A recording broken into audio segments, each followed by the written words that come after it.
All right, real quick. Oh no, we're already live. Oh yeah, live. Yeah. Hello. Can you hear me? Okay. Can you hear We me? can hear you. Okay. Yes. No. Okay. Yes. It just looked like the levels were quite low when I checked, so I just Yeah, kind of wanna- want to adjust fairly quickly. Okay. Yeah, that's what that means. Oh, so we're this is already it. We're Hey, folks. are we live? So long since we've seen each other. Too long. Can you think? It's literally 7 days and a few hours since we were all together in the same room. I am very deficient in hugs. I need To say more that does hugs. actually feel like a very long time ago. Like I'm not even pretending. It actually feels like a long time ago. In a convention centre far, far away. It's weird. It does genuinely feel both like it was yesterday and like it was 6 years ago. I don't like it. I think my arm has finally stopped being sore, though. Yay! For those of you who are now really concerned, I made a nail. It was a great nail. You got caved. It was not a great nail. It was a passable nail. Was it a great coat hook though, Allie? No, I mean, to be fair, It's almost it like was, you know the line. I mean, this I've is made a very few much the point myself. where I feel like I have to make a joke about it being the straightest thing I've ever done. Yeah, there we go. Yep. Yeah. Thank you. I'm going to take that one and I'm going to go now. So I Your job is done. yeah, no, You I'm have done. won the podcast. But I'm slow. And also the bloody hammer is heavy, much heavier than I expected it to be, I think. So yeah, I was pretty much sore from like here to like here For the several audio days. listeners, that's Allie pointed at her hand and then their arm. Yeah, basically like mid hand through wrist. Thank you for reminding me that not everyone can see this. All the way up my forearm, up to about my bicep. But it was the forearm that was particularly like dead. I think that's Big, like big dead. genuinely one of the things that always baffles me is the fact, like, because whenever we're doing the demonstrations and that is, what was that about? Sorry, there's a gruesome battle taking place, and it just entered the room. Oh, I think it's done for the moment. I think the victor is sitting next to me on the tree, victorious. okay. But it was just, sorry, I didn't mean to interrupt. It was just very loud and violent for half a second. Anyway, but yeah, the fact that like for most people, like the hardest part of blacksmithing is actually just holding the hammer and like keeping one's wrist straight. yeah, it And was the the amount of people that- wrist. It was the wrist. It ends up like this. So it's kind of bent over. I'm like, what? No, just hold it up. And then they go, I'm trying. And It's heavy, works. Steve. Oh, yeah. I think the thing that Steve needs to introduce you to at some point is when you're doing work with the tongs, and then you get very, very, very, very confused by, at the end of the day, your hammer hand is less sore than your tongs hand, Yeah. and it just breaks the brain a bit. Yeah, because everyone like assumes that, oh, you're a blacksmith, you must have like your right arm must be really strong, your left arm must be normal. It's like, Stop no, the it's the other way blacksmith, around. Huh? There's not from the blacksmith. No. Just gonna yeah, not say anything. It's the other way around because you're constantly gripping with this hand, whereas this, it should be your shoulder that's sore, and it should be like the work should be coming from your shoulder when you're striking. Yeah, no, And it wasn't. I was is just when doing it all wrong. Yeah. I remember my first day in the forge. I think I made 2 nails that day. In the evening, we were sitting at a restaurant, and I was trying to drink my drink. And no, I'll use my other Tipping hand. it down your Yeah. foot. No, this arm just doesn't work anymore. Nope. You get like halfway up, and then it just kind of stops working. You sort of like bring your elbow in to try and like. I mean, not even. no. I tried to grip it and lift it off the table. It's like, nope, not happening. No, it's not happening. Sorry, I still haven't done. I still haven't made a nail. How have you not Why made a not? nail? Because you guys are just so popular. That's why. Yeah, but you're so part, damn It was a problem. It was a you're problem. part of the cool people group that can come along and queue jump because it's fine. I don't know. I That's why I kind of couldn't get feel. in then. Also, That's the why I anvil's didn't pretty really- low he- as well. Don't forget. Yeah, Yeah. I said Duncan's cool, not Jamie's cool. No, that's what I mean. That's why I couldn't get in. Oh yeah, okay, yeah, that makes sense. I think Like, you Jamie kind of was feel the bad most doing popular anything like person that. at Maker Central. I had so many people telling me how they met Jamie Custom Cave, and he was the nicest person, and they were so happy to have met him. I'm not even joking. I'm not even making this up. So many people told me that they met Jamie and were so happy they met Jamie, and that he gives the best hugs. And it was just like, that's really, really nice, actually. That's really lovely. Wonderful. Whereas nobody knew who you were, Steve, but they were you. It was very Everyone was much called a Steve. yes. Yeah. No, everyone was wearing your name badge, but didn't know who you were, which is Yeah. why I had to single-handedly march people up to you and be like, "This is Steve," and they'd go, "Oh, Steve, Yeah, okay." thank you. That very much was a for that. large chunk of my kind of thing. Being at the Make with Makers, people would turn up and go, "I'm trying to find such and such a thing." Like, right, follow me. I did more walking around finding people for people than Yeah. actually walking around seeing things myself. Oh. But I can't remember who I've had a lot of conversations this week. So forgive me if it was one of you that I was talking to More about than it. two. might have been. If I have more than one conversation, I'm confused. But yeah, like talking about the fact that like I love going there as I was going to say a trader, but we're not traders, but like as a creator, as a stand. But I hate the fact that it means I don't get to see any of the show, because it's really nice because you're a place where everyone can come and people can come to you, and like we've had quite a few people that were just coming to the Forge area to just kind of hang out and escape the craziness. But it also meant that we just couldn't get to see anything else that was going on. I mean, we could hear the Robot Wars stuff constantly. Yeah. Like every single time I was trying to do a demonstration or something, like when we were doing like the big demonstration, we had people all the way around. Like 30 seconds into it, they just started up. I'm like, well, now I'm gonna have to shout even louder. So yay! Yeah, that was not the most fun ever. But How many apparently people the still had a folks at- voice at the end of the weekend? yeah, I didn't. I woke up Saturday morning without one. But when I was chatting with Duncan and his cohort on the Make Gospel, whatever it is, Gosport. that's the one, Gosport's up north. Yeah. Yeah, it's Goss something. Some other handyman thing. Yeah. Yeah. But chat with you, the folks on your booth, and they're all really worried about these, these dirty blacksmiths that are really, really close and going to be making loads of noise. And then by the end of it, like halfway through the Saturday, they're like, "Oh no, we can barely hear the blacksmiths. They've no call at all." But They're that bloody robot was. Blacksmiths were lovely. We're a Robots, delight. on the other hand, tearing each other apart. Admittedly, and like this is an incredibly presumptuous thing, but I'm an incredibly loud and presumptuous person, so I'm just gonna roll with it. I feel like if I went out on a limb here, right, I feel like I could probably say that like an overwhelming percentage of people who were at Maker Central fall somewhere in like the neurodiverse spectrum, and a lot of people like that have auditory processing issues. And so like it kind of seemed to me like a convention that has a high number of people like that might not be the place for like a really loud, jarring, horribly sounding thing to suddenly happen every 30 minutes. Big massive screen that was displaying it that had like audio clipping so that it wouldn't be rattling the walls of the place would have been perfect, because we could watch what was going on, we could see the robots. I mean, the thing is, they had it last time, but they put it in a separate room, so no one noticed. Yeah. And that, admittedly, that was the thought I had, was like, this should be in a separate room. But then I was thinking like somebody who was running a convention, and it's like, but then people wouldn't necessarily go unless there was like more robust programming, which is like, kind of saying, hey, this thing is at this time and it's in this room, go, go, go, go, go.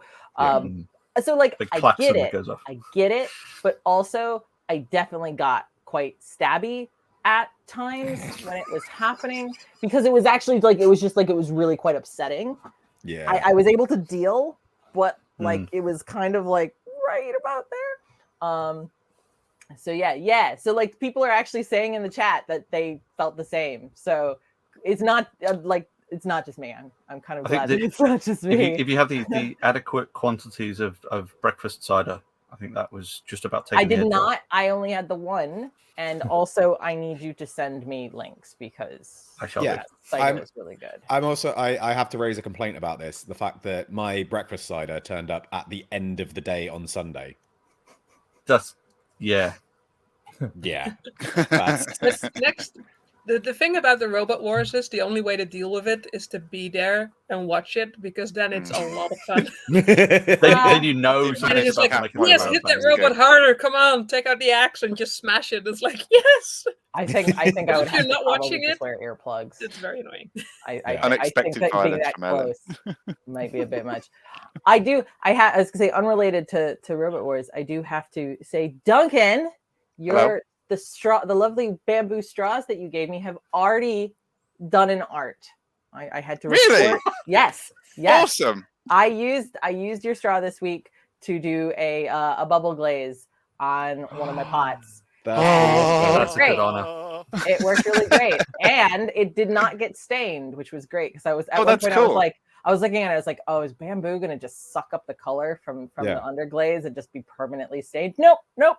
It honestly was perfect. I had issues getting the bubbles to stick, but that was on me and nothing to do with the straw. That was great. That's and so absolutely made my day. Brilliant. It now has a permanent place in my ceramic studio. So excellent. Which that was kind of the point. I mean, you're not using it to drink a drink, and I think that's even cooler.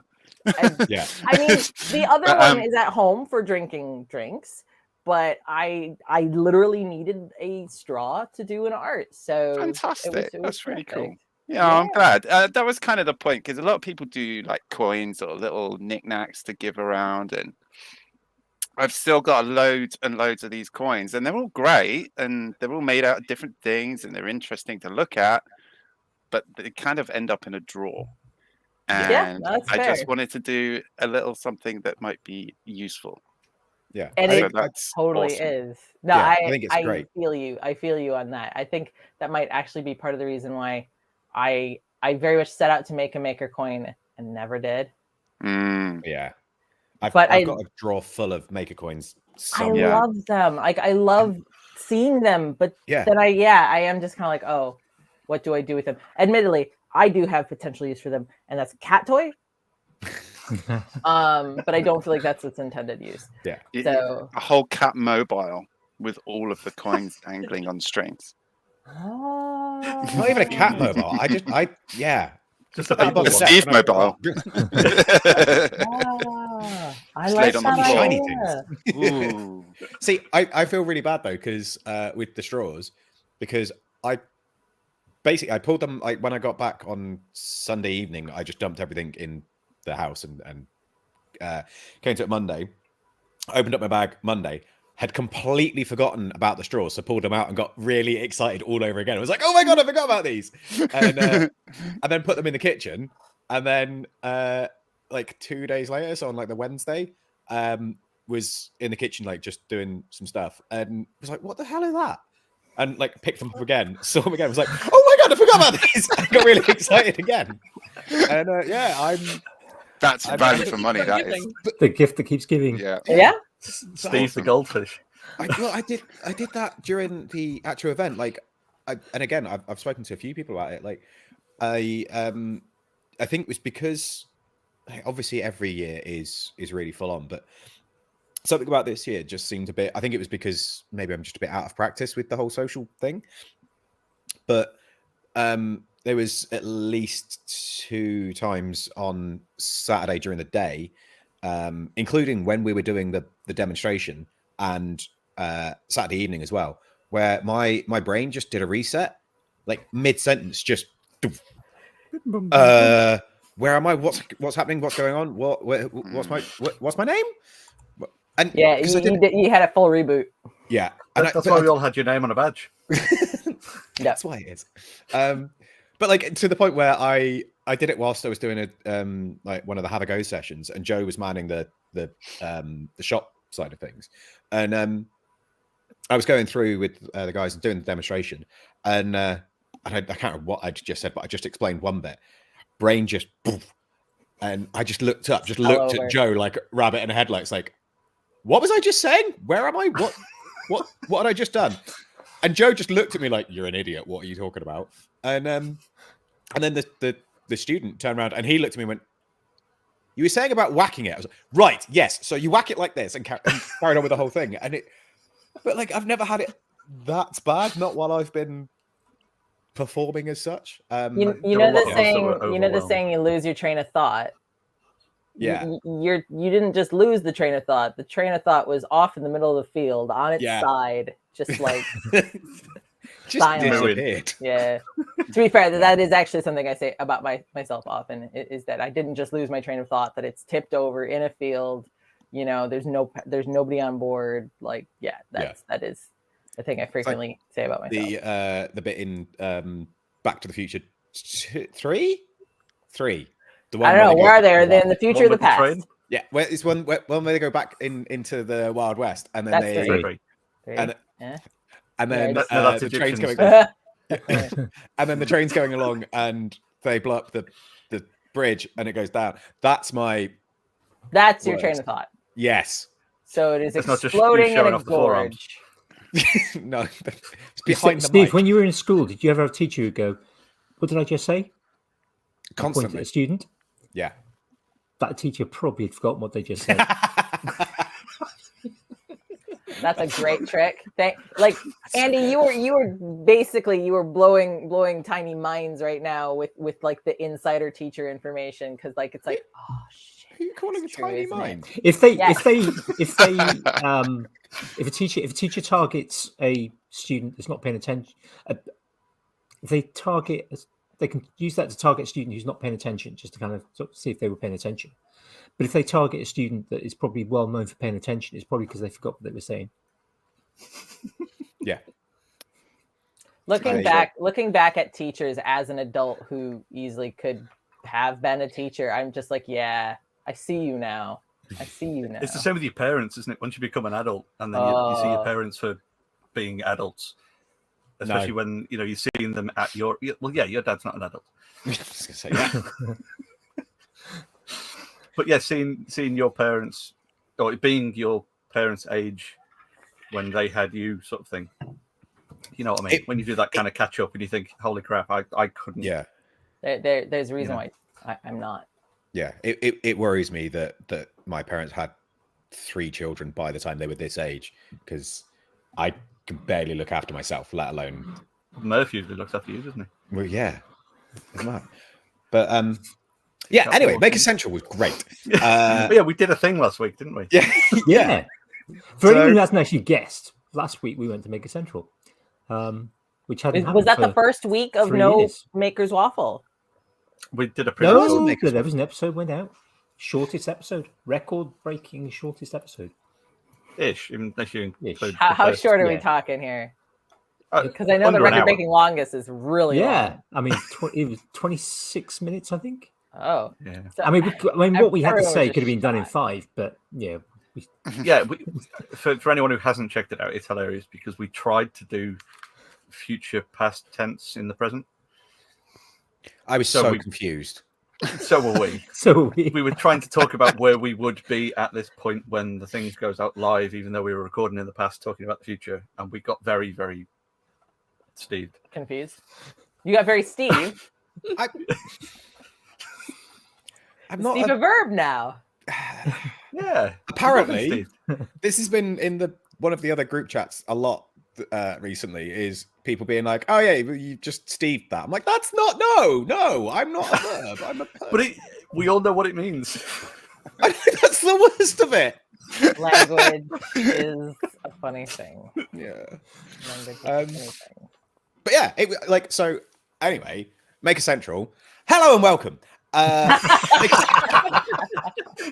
You're Steve. That's what we were hoping for. Right. Bye, Steve. But yeah, it was so good to get back and to see everyone again. And I know we talked about it a little bit on the latest Tools and Tools, which I know Jamie hasn't listened to yet.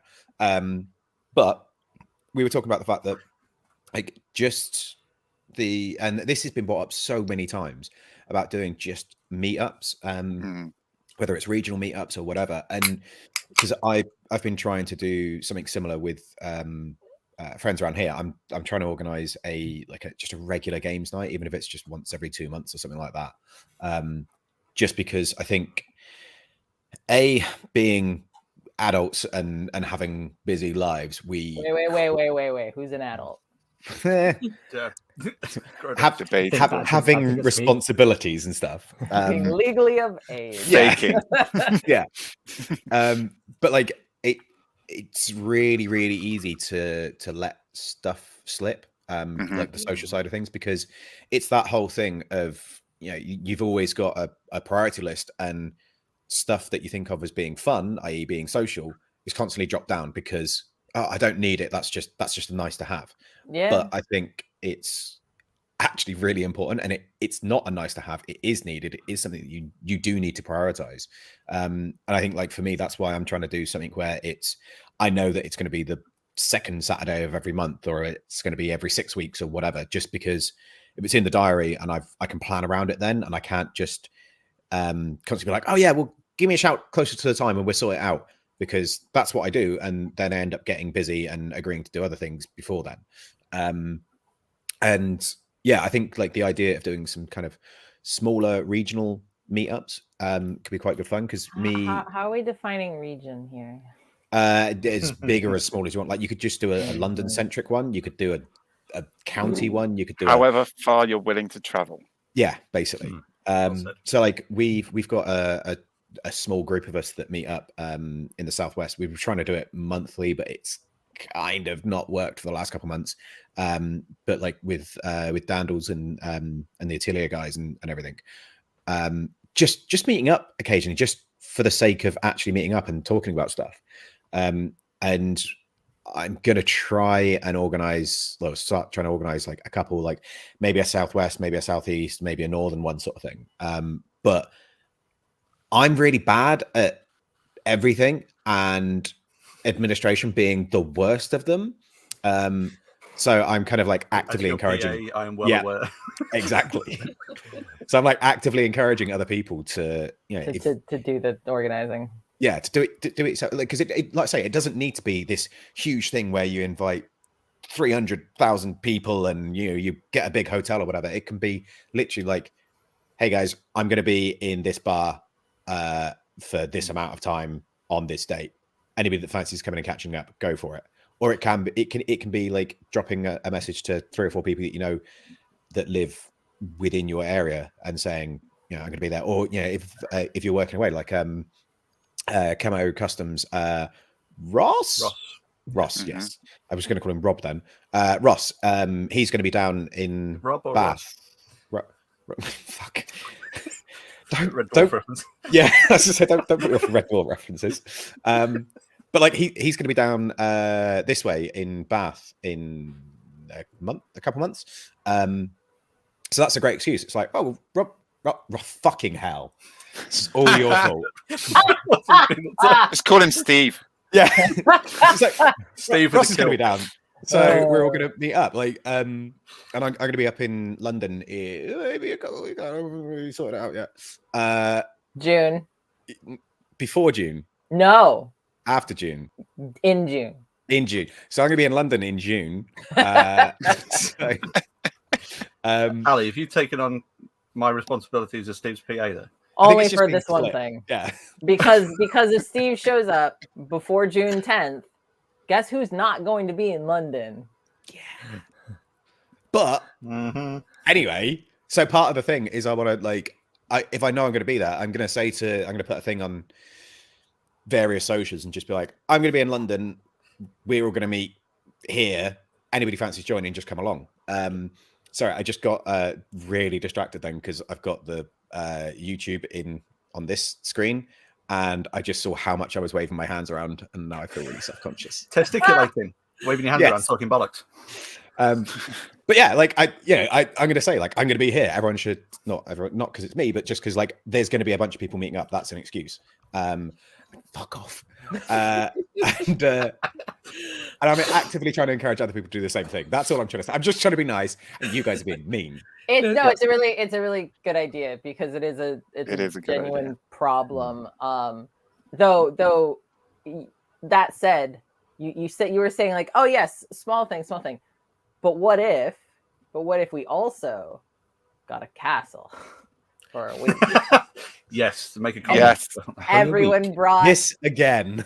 bits. We're gonna keep saying it until we do it. I haven't suggested it before, so it's the first. Oh, for the me. rest of us have. Yeah. Okay, It's been discussed. I wasn't there. Like- So, Don't worry, we'd already accounted for you, Again. Ali. okay, Yeah. good. I've got a bet for you. But yeah, it is one of those things that that is a great idea, and I love the idea of doing our own convention-y thing, but also smaller things are a really good idea because it is. But I like seeing people more than once a year. Yeah, and the trouble with doing big events is like doing a huge event. It ends up being like Maker Central, where you don't get to see everyone because everyone's there, and you're just going, how are you? How are you? How are you? Rather than having actual conversations. But also, that like it requires someone to organize it, and then that person has to dedicate a load of time. Possibly I do think the trick. I think the trick to doing a good one is to not make it as big as Maker Central. To make it smaller, make it 50 people. Make it, actually just hire a function 50 people sounds like a good amount, actually, but also make it a little longer. I was admittedly, as a longtime nerd convention goer, I was really surprised that Maker Central was only like effectively 2 days, 1.5 days, because I'm very much used to conventions that at minimum start on a Friday, like Friday morning, and Sunday night. And so you get 2 full days and 2 nights, two nights to do, the kind of craziness we did on Saturday night. And then in many cases, it's gotten to be quite insane. Like my longtime favorite convention, Dragon Con, now officially starts on Thursday, which means that it actually starts on Wednesday because that's when everyone shows up. And then it ends on Monday. So like it's, Jesus Christ, numbers. This is 4 full days, and then a night before, and then like the final half day when everyone is just so knackered they are just climbing on planes to go home.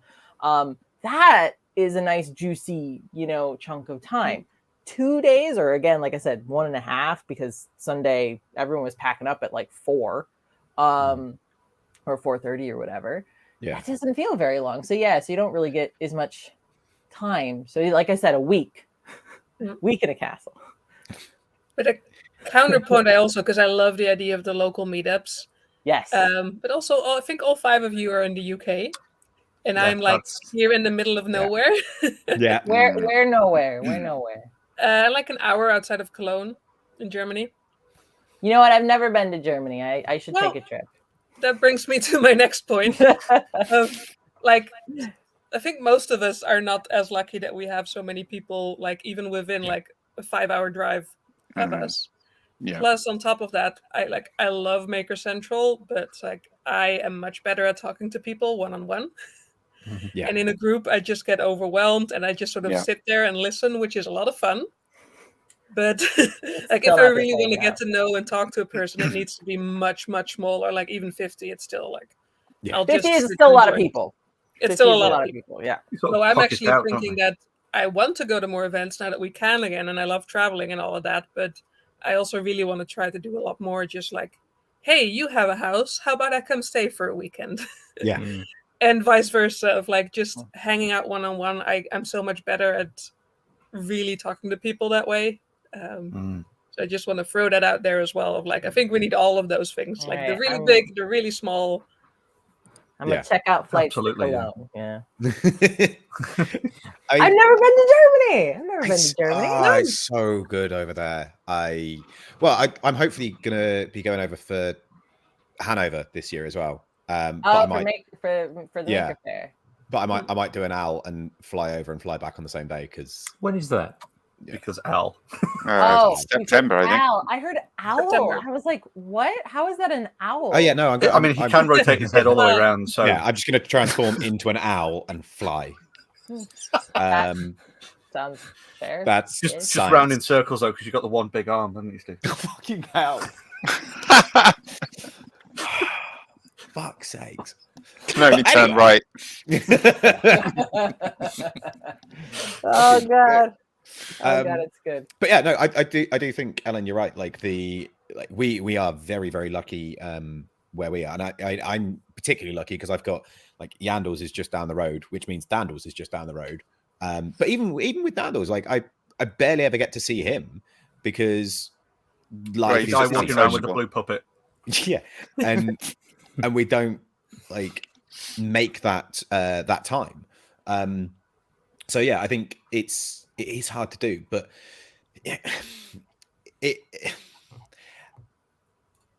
I would words. What I'm trying to say is it the fact that there's no one around you from the maker community, or there's no one around you from the maker community that you know of yet? That's the thing. Well, there's an important thing, because I know there's somebody in the chat now. Can I just quickly, before I forget?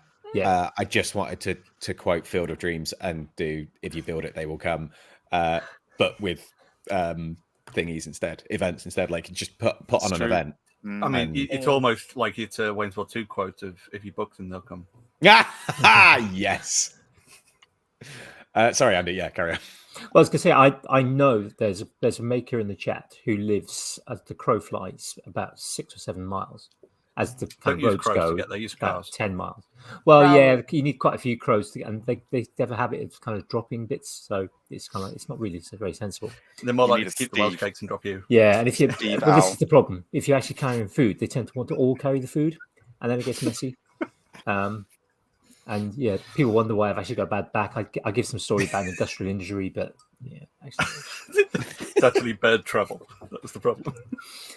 So I need to make more time to. I need to actually sort of make more time and effort to actually go and kind of meet up with that maker. But I know that there's at least 2 YouTubers who live in the town, kind of 6 miles the other way. Mm. Now they're not people I've interacted with. One is quite a small channel, and I've kind of briefly interacted.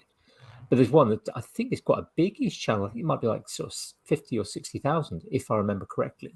It's quite big stuff. But it's like I can't remember off the top of my head, to be honest. It's one of those ones I kind of it's like ooh, but never really kind of just slightly off from the sort of stuff that I kind of watch and sort of people I interact with. But I know that there are makers. I know that there are makers. There's a makerspace sort of 15 miles to the north of me, and there's another one kind of northeast, sort of 25 miles, both of which are quite small. So there has to be a stack of people who are into making and probably into watching YouTube. And I know there's one guy down in Folkestone, which is sort of near the coast, so 20 minutes drive, depending on traffic. So I know there are people around, but it's kind of getting moving on that. They're not kind of people that are in my direct circle, apart from the one who's closest. I think it's something I need to sort of sort out. There are makers in Kent. There are makers quite close to me in Kent, some of whom are really quite close, and I need to make more effort to sort of get together with those and get into their circle, or bring them into my circle of contacts. Yeah, I mean, I suppose the other thing is it depends on whether the people are willing and want to have that interaction, because also that I could have someone living in the next village that's a great maker and great YouTuber or whatever, but if they don't want to meet up, they don't want to meet up. So I suppose listen to the podcast, you'll be fine. That is a thing. That is a thing. It's funny actually, because I know for my part, there's been a weird sort of like disconnect in that I'm in the largest city in the country, and one of the largest cities in the world, And I have consistently felt like there was no makers around me. Now, part of the problem is admittedly when you live in London, like as Malt was saying in the chat, like everything is like an hour away. Even if it's like a mile away, it's stupid. And so like y'all have, I feel like, much bigger kind of bubbles like that you can kind of get to readily, because I'm assuming y'all have cars. But London is slightly stupid in that, like, if someone is on like the northwest side of London, forget about it. It's not happening. Like, I'm not going there. I'm in the southeast. That's like an hour and a half. Like, it's stupid. But yet I could probably get to you, Andy, in about the same amount of time. Yeah. And you're nowhere in London at all. And from the Midlands, I could probably get to that person in the northwest of London in the same time that you could. Yeah, exactly. Yeah. So like London is weird. But also London is weird too, because it's so full of people, but yet it feels like we're all really isolated. And so I have felt very much like I didn't know anyone in London. Now, funny thing, I got home from Maker Central and I had a message in my Instagram DMs. And this person was like, hey, we didn't actually meet at Maker Central, but like, I'm not sure how we've not met before. And this lovely gentleman goes by Joe Makes. And y'all probably know who Joe is. Yeah. But he was like, I'm in London and we should hang out sometime. And I was kind of like, yes. But also, how have we not met? We literally are like the list of things we have in common is admittedly a little ridiculous. And so it is that sort of thing of like, how? But that's the weird thing about London. It's almost too big. And so people just miss each other all the time. Thankfully, Maker Central seems to have in a weird way helped, because even though we didn't meet there, I guess he learned who I was and that I was in London and sent me a message. So, you know, like that's good. Joe's cool. But... Joe does all sorts. He goes all over the world as well. So catch him quick, because he'll be gone. he's apparently got access to one of the coolest looking labs I've ever seen. And he was like, hey, would you like a tour? And I was like, fucking bet I do. Yes. Oh, yes. It is one of the issues of that. One of the things that is an issue with London, though, with I think being a maker, is there is actually so few maker spaces that are open to the public. They're all universities, and you got to be a student to go to them. Yeah. So like I've had people like send me things, be like, oh, look at this amazing maker space in London, and then I go to their website and it's like university students only, and I'm like, I ain't paying for that. That's an expensive makerspace membership right there. So I'll pass on that one, but thanks. And then the ones that are actually open to the public are so overcrowded. Like their waiting lists are almost years long at this point. So yeah, I need to leave London. I like around here there is no makerspace. Like it's you are the makerspace, Steve. Yeah, pretty much. But like it's the same here, yeah. We've got a good one. You can come down here. Hey, where are you, Duncan? Where are you? I'm in Gosport. Which is halfway to Steve. Near Portsmouth. I was gonna say, I think it's 2 hours, 2.5 hours from here. On the way to the Isle of Wight. Yeah. From where you are, Allie, head towards Steve and turn left about halfway before you get there. Yeah. Okay. Weirdly enough, actually, that did it. That was that. Actually, I know. Like, I stopped before I hit the ocean. Yeah. Well, yeah. Okay. Pretty much. There's a bit of a lump in the distance. Just stop before you get too damp. But weirdly enough, it probably takes the same amount of time to get to Portsmouth as it does to London for me. Just because of the way that traveling this country is weird. Shit. Yeah.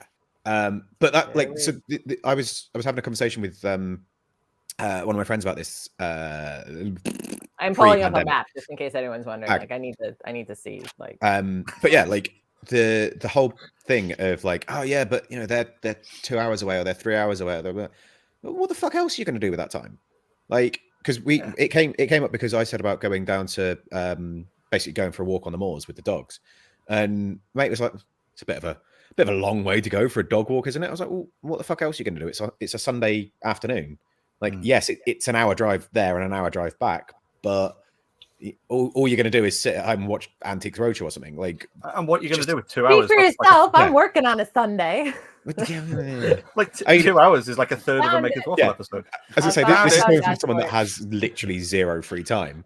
But like, yeah, I got to Leeds and see Al. Like, yeah, it's a it's a 5-hour drive, but fuck it. Like it's been worth it. to my house It's an yet, have you, investment of Steve, time. you bastard. Yeah, but that's because you live in a weird place. It's the On the middle. way I've to been hell. there. So, but yeah, but you I mean, to be fair, they all talk funny north of Bristol anyway. In the north. The north. North. There's just a T and then nothing else before. It's like That tilt. will stop. Isn't he in Stargate SG-1? Yeah. What was I saying? I have no idea. nobody knows. That Driving. people should long ways. go and visit people, even if Yeah. they're far away. Yeah, just like Is what I was hearing. make the effort. Buy a fucking tent and just go and camp in their garden. It's fine. Like obviously camp in their garden, speak to them exactly. first. Like make sure they're okay with it first. But yeah, I would I'd like need to let train you into tickets the to back be garden. cheaper. I would Yeah. definitely like train tickets to be cheaper because I would love to be able to just like hop on a train and go visit people. But usually it's like I look it up and it's like, oh, that's £80. yeah. If only we had like a Maybe not. nationalized rail service. Maybe. I know, it's super weird. It's super Yeah. weird. I'm actually I'm looking at the map right now, and I did not realize that Winchester was down that way Mm-hmm. because there was 2 people at Maker Central who were displaying their lovely work who are down that way. Really? Oh, see, head towards Steve, turn left. You're fine. Yeah. Stop when your feet get wet. No, Winchester looks like it's a little bit before the Oh yeah, yeah, Winchester's a little bit before. Yeah. Yeah, but Godsport is literally like looks like your feet get wet first, Yeah. and then you're there. That's why Duncan's so tall. It's just so he can stand up and do the same height as everyone Walk else. through. It's flood avoidance technique. Mhm. Like flamingos. So That's why the anyway, Dutch are so tall too. like You know what? It probably takes me less time to get to Cologne than it does to get to It's most parts of probably the cheaper UK, too so- because I think Yeah. for £80 Yeah. you Yeah, can it's take a probably train cheap. from London to Brussels to Cologne. Yeah. I When- love the train. when I flew to out to Germany last time, it was the most expensive part of the journey was the train journey. It's gonna fucking say, stupid. I'm wondering too, like if I could fly at a city airport too, which is like right next door. Yeah. Like, I'd be there in like hour and a half. You could probably Done. fly to Cologne, see Ellen for a bit, and then fly to Bristol and get Steve to pick you up from there. I mean, Yeah, there, Probably I, cheaper I, than the train. Yeah. no idea how I'd be getting home, but I'd get to hang out with Steve. So like Steve Fly can get back there. to He's Cologne. swings and Land Rover. roundabouts, Yeah. I've got to go to London at some point. It's fine. Although to be fair, I will definitely be getting the train if I'm going. Like if I'm staying overnight, I will be definitely getting the train because fuck parking in London. But hi JP. But yeah, what was I trying to say? Yeah, so with the big convention things, like as brilliant as they are and as great as they are, because like the Makers Camp in New York is so much fun, but it is so many people and it's so intense. And one of the I was just about to talk about her and now she's gone. But one of the things like that really bugged me about Maker Central is the fact that I just didn't get to talk to the people that I wanted to talk to. Like, it's not to say if I talked to you that I didn't want to. I very much enjoyed talking to all of you. But like, for example, Ellen, I think I got to hug her once. That was about it. Like, I wanted to sit down and have a Ellen was a proper busy chat. bee. Well, everyone is. That's the problem. I saw your tattoo on Friday night, and I think that's all the interaction we had. And how bad is that? Like someone that I love dearly that I haven't seen in what 3 years? Yeah. Yeah. And I got to show my tattoo, and then that was it for. But this is why I'm Did you like, try and rub this the big tattoo off as events, well, like, it didn't rub off. No.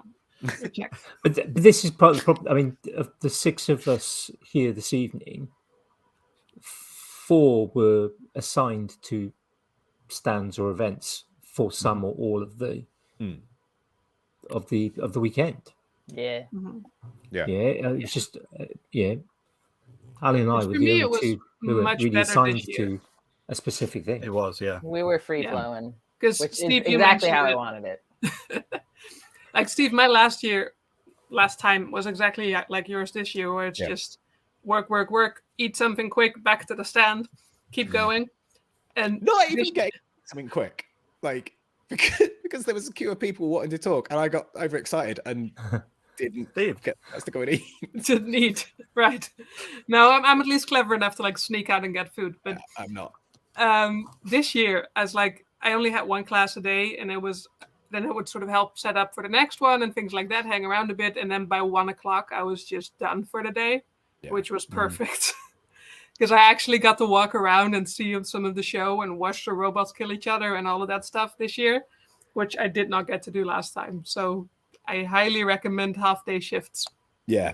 Well, like I genuinely said to the guys when we got on the way back on Sunday, the fact that like I'd really like it if we could do something like that, so we each get, even if it's just a couple of hours, where it's not like, right, quickly go get some food and come back. It's actually like, right, you're off duty now. Go and enjoy the show, because we don't get to do that at any of the festivals we do. Which, you know, most of them, it sucks, but most of the festival stuff is happening in the evenings. So it's not too bad. But for this one, it's like, well, yeah, we get to hang out with everyone in the bar Saturday night, but I actually want to see the show. Like, I want to see the stands. I want to see what's going on. Like, I was so annoyed I couldn't join in with any of the Make with Makers stuff, because like, there was some classes I really wanted to take.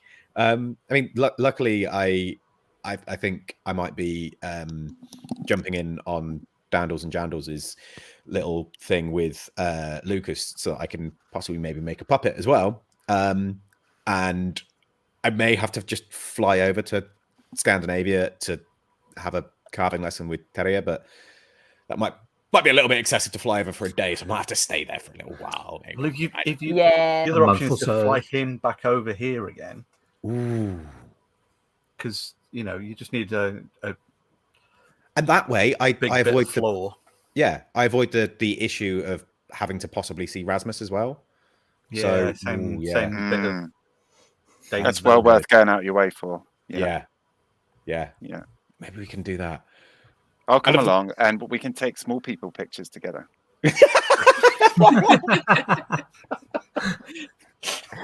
God, yes.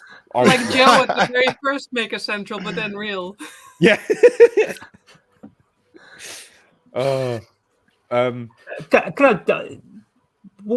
mean, Steve, obviously you were mostly stuck on the Forge area, so you might not necessarily have an answer to this, but yeah, it'd be nice to kind of hear people's highlights of the weekend. Yeah, what was the particular thing that stood out most, or was there something you saw that was on a stand or something that kind of just made you kind of go, oh, I really want to try that, or is it somebody you met that you hadn't met before that you kind of go, went, you know, I've now suddenly made a new friend who, you know, wish I'd met years earlier. So many of those. What I miss? Many of those.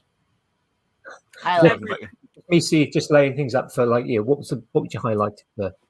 Getting this. So one of the people that was in that group that we talked about earlier on that shouted Steve in the bar gave me a friendship bracelet that she made, and it's so cute. Oh, that's and cool. Awesome. But we also found out that her wrists are much smaller than mine, and it doesn't fit. So I need to make a little tiny bit of chain to add it on. Did you try it on your weak arm? Fuck's sake. Yep. I'm never going to live this down, am I? Nope.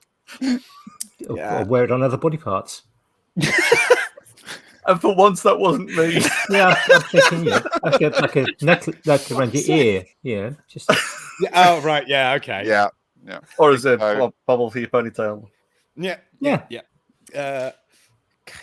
You've got such dirty minds, some of you. Yeah, we do. Yeah. We do.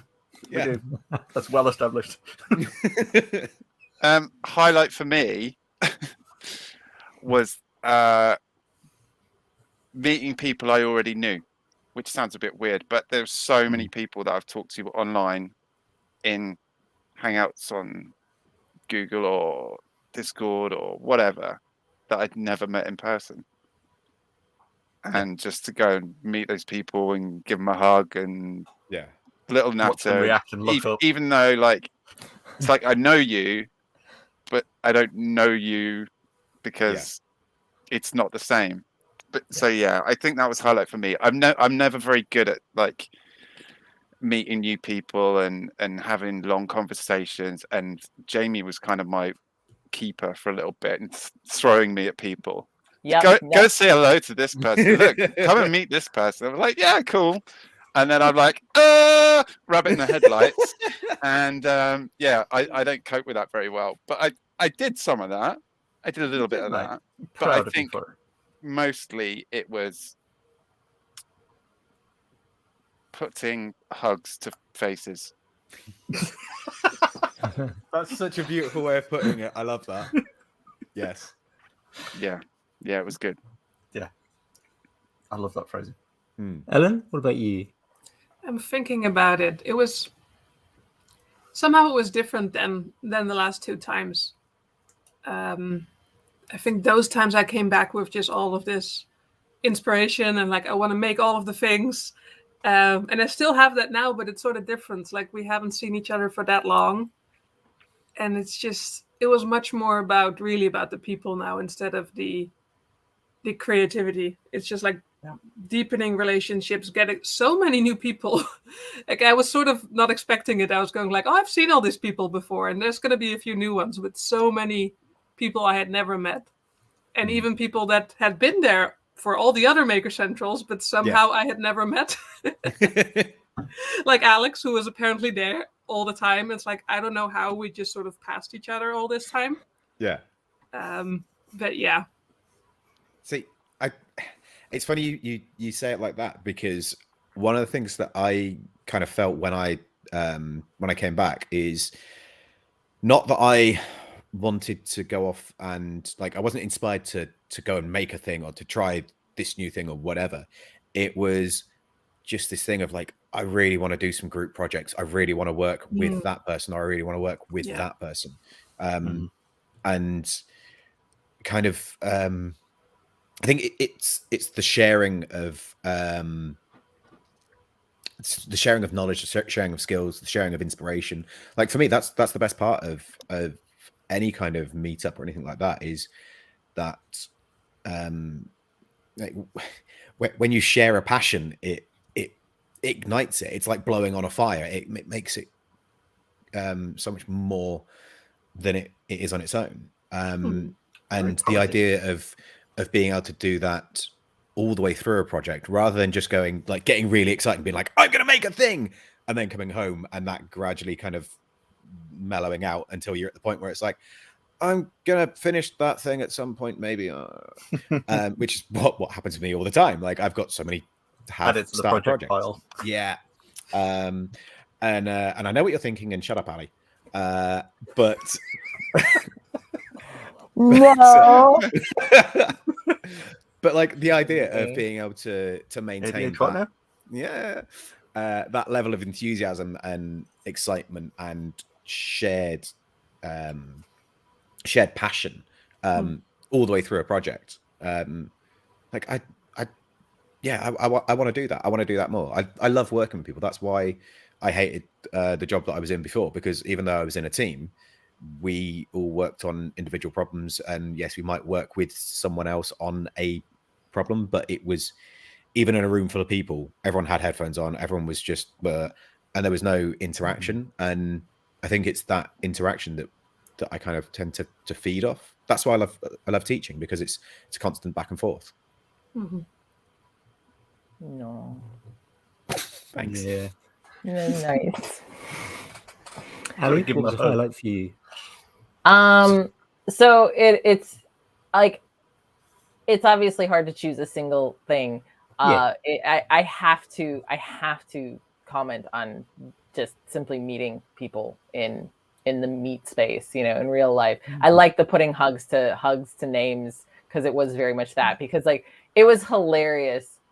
I was very much like going in, I was like, all right, like this is a thing. This is my first time doing something like this in ages and literally years, and like I'm gonna take it easy. And then I'm pretty certain the first person who came up to me, I just fucking hugged, and I was like, oh, okay, this is how it's gonna go then, huh?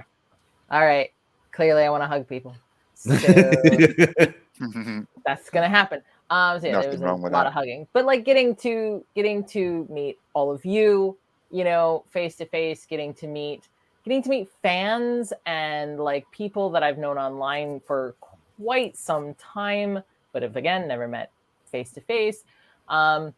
Getting to meet people that I didn't necessarily know like beforehand, but like it was still like, oh, you're cool to meet. I'm really glad I got to meet you. But I do think that a highlight and one of the biggest highlights was a completely unexpected moment. Yes, because it was you. I was just like, I'm hugging you. I'm sorry. Hugs. Yes, hugs. That I do apologize. I think that it was. I'm pretty certain as soon as Cuz walked into the Premier Inn, I ran out into the lobby and just dove at him. Yep. I would apologize, but no one would believe me. But yeah, so I had a very, very nice moment where I got to meet somebody who's a fan, who's followed me for a while, and I have spoken to before, though I always have to be like, please tell me your username because I don't know who you are right now. And that happened a lot. But like it was one of those things that as soon as people say, usually I'm like, oh yes, I do remember. But in this particular case, it was an interesting one because he had reached out to me privately after I came out to basically thank me for doing so because he wanted to try and do better for his daughter. He wanted to be the kind of person, the kind of dad that gave her the space to be whoever it was that she wanted to be, regardless of where that might go. And I thought it was a really lovely message, hence why I remembered it. But I got to meet the daughter. I got to meet the little one, and she was amazing. She was fantastic. She had very curly hair like mine, just like 4 times as much of it. And getting to like kind of like see that like this is the child that you are trying to build a better world for, but also like she looks to me as somebody to want to like follow and be inspired by. And like I ended up interacting with her multiple times throughout the weekend because I spent a lot of time at the kids invent stuff booth, and obviously kids like to be around that. And like she very much kind of her own accord would come up to me to show me stuff that she'd made and stuff. And it was just like, that was very much one of those, this is so incredibly lovely and nice. And just being able to kind of connect that with this conversation that was had a year ago with someone who was thanking me for something that was important to me to do, but also difficult, was just this kind of like almost like circle of satisfaction, that like something that came full circle and was just really, really awesome. There was actually so many kids there, and that was maybe unexpected. I don't know. I wasn't expecting kids, but of course, like makers have kids and they're going to bring their kids. But like the thing was that they weren't bored. These weren't like kids that looked like they were dragged along to the event, so like they were like, they were in it, I don't know if any of y'all, I mean, I know some of y'all did, but like got to see like how many inventions were up on the wall at the kids event stuff booth. There was so many of them, like, and that is, I think, truly a really awesome thing to kind of see that these weren't just kids that were just kind of like, I want to go home now, no, like they wanted to be there too, and they also are probably budding makers. I felt a cat. There was a cat there briefly. Sorry, it's just like suddenly like something on your leg. Oh, that's weird. Oh, hello. Oh, nope. Hi. Oh, Steve, you're gonna have to go and get Murph as well. There we go. Are you gonna hang up? Hi. But yeah, because I had the same, well, not the same sort of thing, but I had a really nice moment at one point. One of the people that were going around had his daughter there, and made a point of kind of like hanging around until I'd finished up what I was doing, and said hi and said, "Oh, this is the little girl that you made a nail with at the last Maker Central out of plasticine. Oh, that's like nice. I think I told the story of the fact that the little girl was really interested in it, and we have the plasticine on the end of the anvils, and I'd kind of gone down and basically made a nail using my knee as an anvil and just a hammer just to show what was what it was doing. Yeah. And it was really nice, the fact that like they even remembered it. I was like, oh my god, that's so cute. And the little girl was like, to be fair, she was still quite young, and I don't know if she would have even remembered the impact you make though is really awesome. Yeah, big time. Yeah, and it could be the little interactions. Yeah, for us as an adult, can have huge impact on big ripples, young people, and the ripple forwards can be huge. Yeah, and the thing is, like, one thing that I think people really need to understand is it's not, you don't have to be a huge celebrity in the maker world or anything like that to have an impact on people. Nope. Like, there are so many people that are in the chat at the moment who had a massive impact on me over the weekend, and just absolutely, like, I think we talked about Cuz just now, like getting to hug him and talk to him, and like the dude's fucking amazing. And like again, like so many people just remembering that like there's good people out there, and people that I consider to be friends that aren't just a name on a screen. I was just about to say the fact that they're not only the good people, but that we're able to call them friends as well. Yeah, makes such a difference. Massively. And like I said, it's not about how many followers you have or anything like that. Like, that doesn't dictate the amount of impact you can have on someone just by saying a nice thing. I think to build on that as well, Steve, we all kind of as humans have this tendency to believe that we only make an impact if we have some massive grand gesture, and we forget about all those little tiny interactions that we have with people that do have these, kind of big impacts. That might be something that's tiny for us when we do it or say it or give it or whatever, but it can have such a huge knock-on effect of positivity going forwards and things. Sometimes you just have no idea either. Sometimes you have no idea it even happened. Yeah, absolutely. Yeah. I mean, I'm a prime example of that. And Steve, you know this story. But my first Maker Central, it was all of this like small interactions with wonderful people, and it completely changed my life. Like, I got home after that, and it's like, okay, people could be good, life can be good, there's good people out there. And after that, I ended up completely changing my life, and like leaving my ex-husband and changing jobs and all of that stuff. And nothing big happened. Nothing big happened at that event besides you people all being good people. It's like, that's how important that can be. And it's so good to see that happening year after year now, where everyone is just so wonderful. Oh, power of hugs, this is a very touching story. Yeah, I mean, if there's a reason Maker Central is so special to me, that was like the turning point. That's very, very fair. And like you say, like, that's not a case of it's not because you've got a fucking signed thing from Jimmy or Bob or anyone like that. It was all of the little moments. It's it's the random chats with people that you've never met before in the Hilton bar, where you just chat and you put the world to right, and you find that commonality and you find something to connect over, and then all of a sudden that just opens the floodgates, and you realize, oh my god, these are my people, these are good people. I can enjoy hanging out with people again. It makes a huge difference. And I think people don't appreciate that. Again, that's not just like any one person in particular. It's everyone that's there has the ability to have an impact on someone else. And not obviously not just at events and stuff. You can have an impact on people throughout your entire life and through your day-to-day life. But yeah, just like, you know what that is, Steve? What time is it? Sorry, Ali, I just feel like you don't really listen to Steve's podcast. There's a bit where Steve goes into a big monologue and then says, and he's spiffing. And most of the people in the chat will have just doubled over. Yeah. Oh, I hate all of you. Oh yeah, there we go. People. Jamie, No, you don't. Yeah. what was notable for you?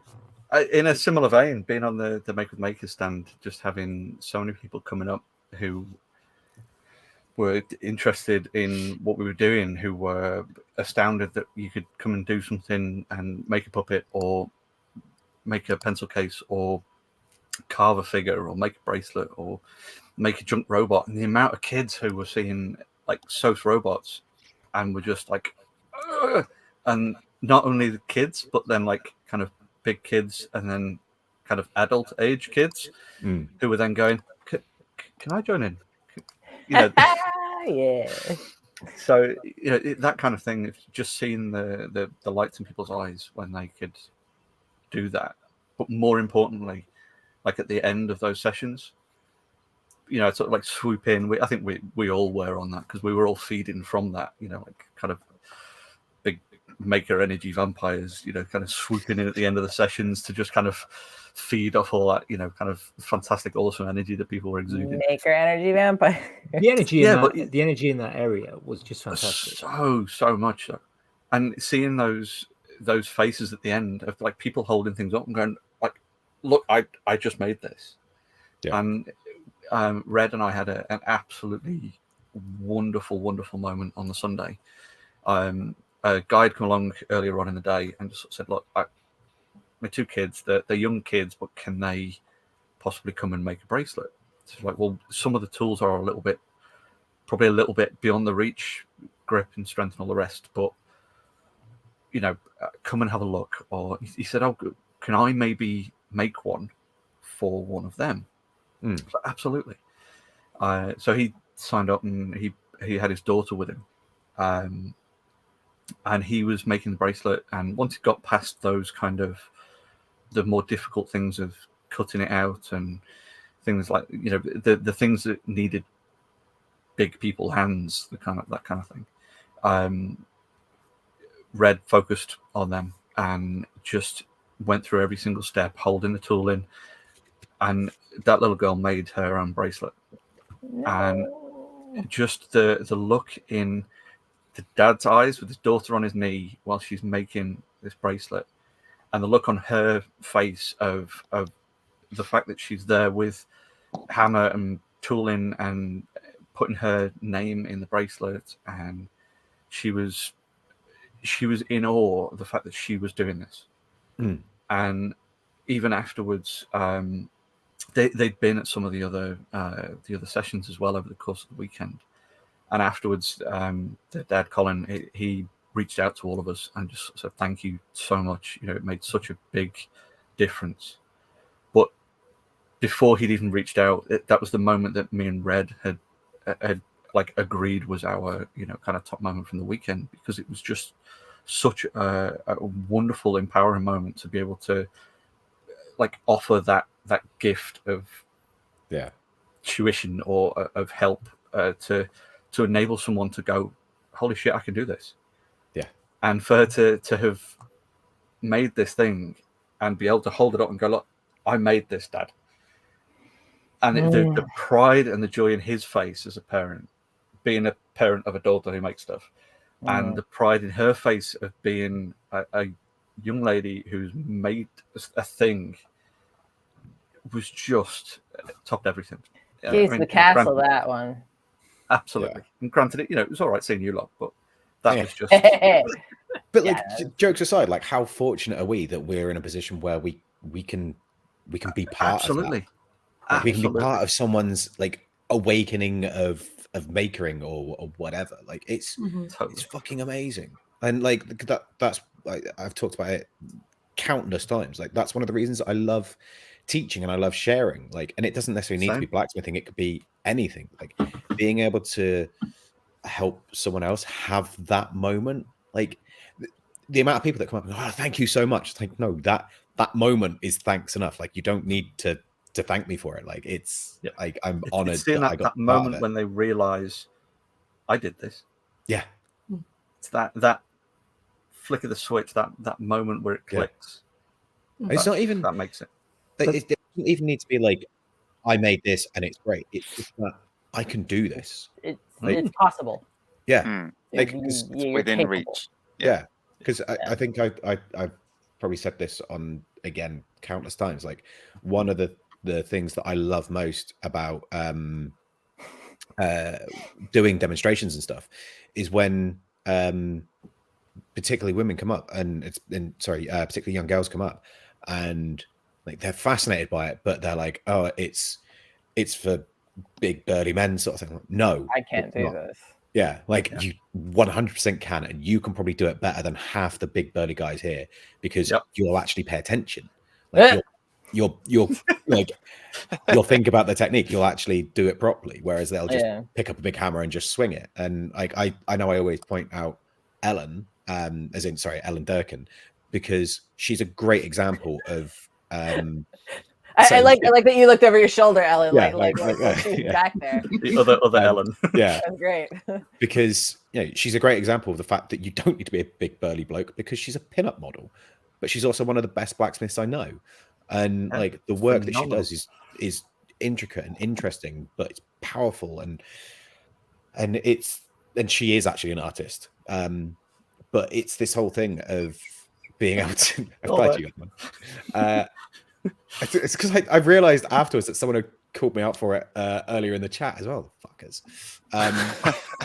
But like the fact that you may or may not have been Rasmus. Yeah. The fact that you can break down those preconceptions and you can show people like this isn't difficult. You can do it. Like it just requires a bit of practice. That's why we love doing the nails, because it doesn't matter how badly someone fucks up a nail. It can still function as a nail. They can still hammer it into a bit of wood and hang their coat on it. Yep. Like we've never had any. We have had one person that failed completely, but like, hey, you said you wouldn't tell anyone. To be fair, that was when we were using coke, and it just kind of caught on fire because I wasn't paying attention. It's coke another type of solid fuel. Yeah, not that one. Not trying to set Coca-Cola on fire. Yeah. I was like, I feel like making nails on coke would not go well. At a guess. Yeah, how fast you can hit the hammer, though. Yeah, there's a whole story to that. We're not going to go into on air. But yeah, like we've never had anyone that's walked away from one of our workshops without something that resembles a nail. And it's great because it means that every single person has gone, I've achieved something. I can do that. I'm able to take this on and do more with it, which I think is such a fucking. I feel so privileged to be able to do that. I'll tell you what, Steve. It's time for my weekly education round.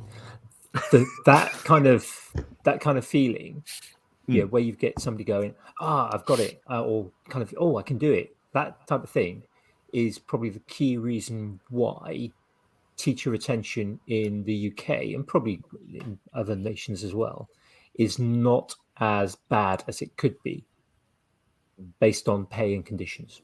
Teacher attention? Like as in students paying attention? As in to the keeping teacher? teachers in the job. Keeping them in the job. Okay. Yeah, keeping them in the job. Rather than attention. It's those moments like that, which when you're kind of, you're at the end of a 6-week term and you've been working 60 to 70 hours and you've had parents' evenings and you're hardly seeing your own kids. It's things like that kind of keep you in the job. Yeah. Because it's magical. Yeah. I mean, that is job satisfaction. Yeah. Yeah. It sucks that so many of the other aspects of being an actual formal educator are terrible. But that's a whole other rant. That's a different rant. Yeah, Andy's next week rant. It's funny because I found myself very recently. I was in the midst of a bit of an elevator pitch for something I actually really can't go into detail on just yet. But in the midst of it, because I was talking about the fact that I do a lot of things that I release, like I make for the purpose of other people being able to make them. That I found myself saying the words or something along the lines of like everyone has a maker in them. Like everyone kind of, I think there is something inside all of us that is drawn towards making stuff. Obviously, thousands of years ago, we all kind of made stuff because there was no stores, like we all made our own tools and, our clothing. And obviously some people were better at making tools than clothing. And so they would make more tools and trade them with someone who made clothing, but like at some point, obviously we kind of stopped needing to do that. And for many people stopped making it altogether. But I do truly believe that there is something in most people that makes them want to make things. And so if they're given the tools, if they're given the instructions, the two maker, the inside of you, are there two makers joke is just, God, I've been officially That's an after party we're not talking about.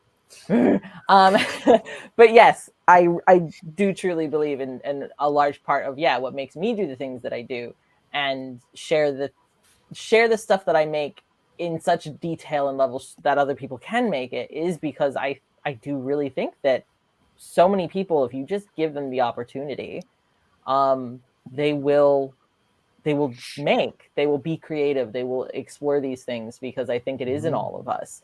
And some of us have been fortunate enough to find our way to it and really embrace it and find each other and all of that stuff. And other people haven't. I mean, I think the fact that y'all have known each other, I feel like most of y'all have known each other for much longer than I've known any of you. I'm new. I still very much feel like sometimes like I'm like the new kid on the block, even though I've been around for a few years now. But like many of you have met each other in like 2018 or maybe earlier even. So before I knew many of you, I did not realize that a community existed for this stuff.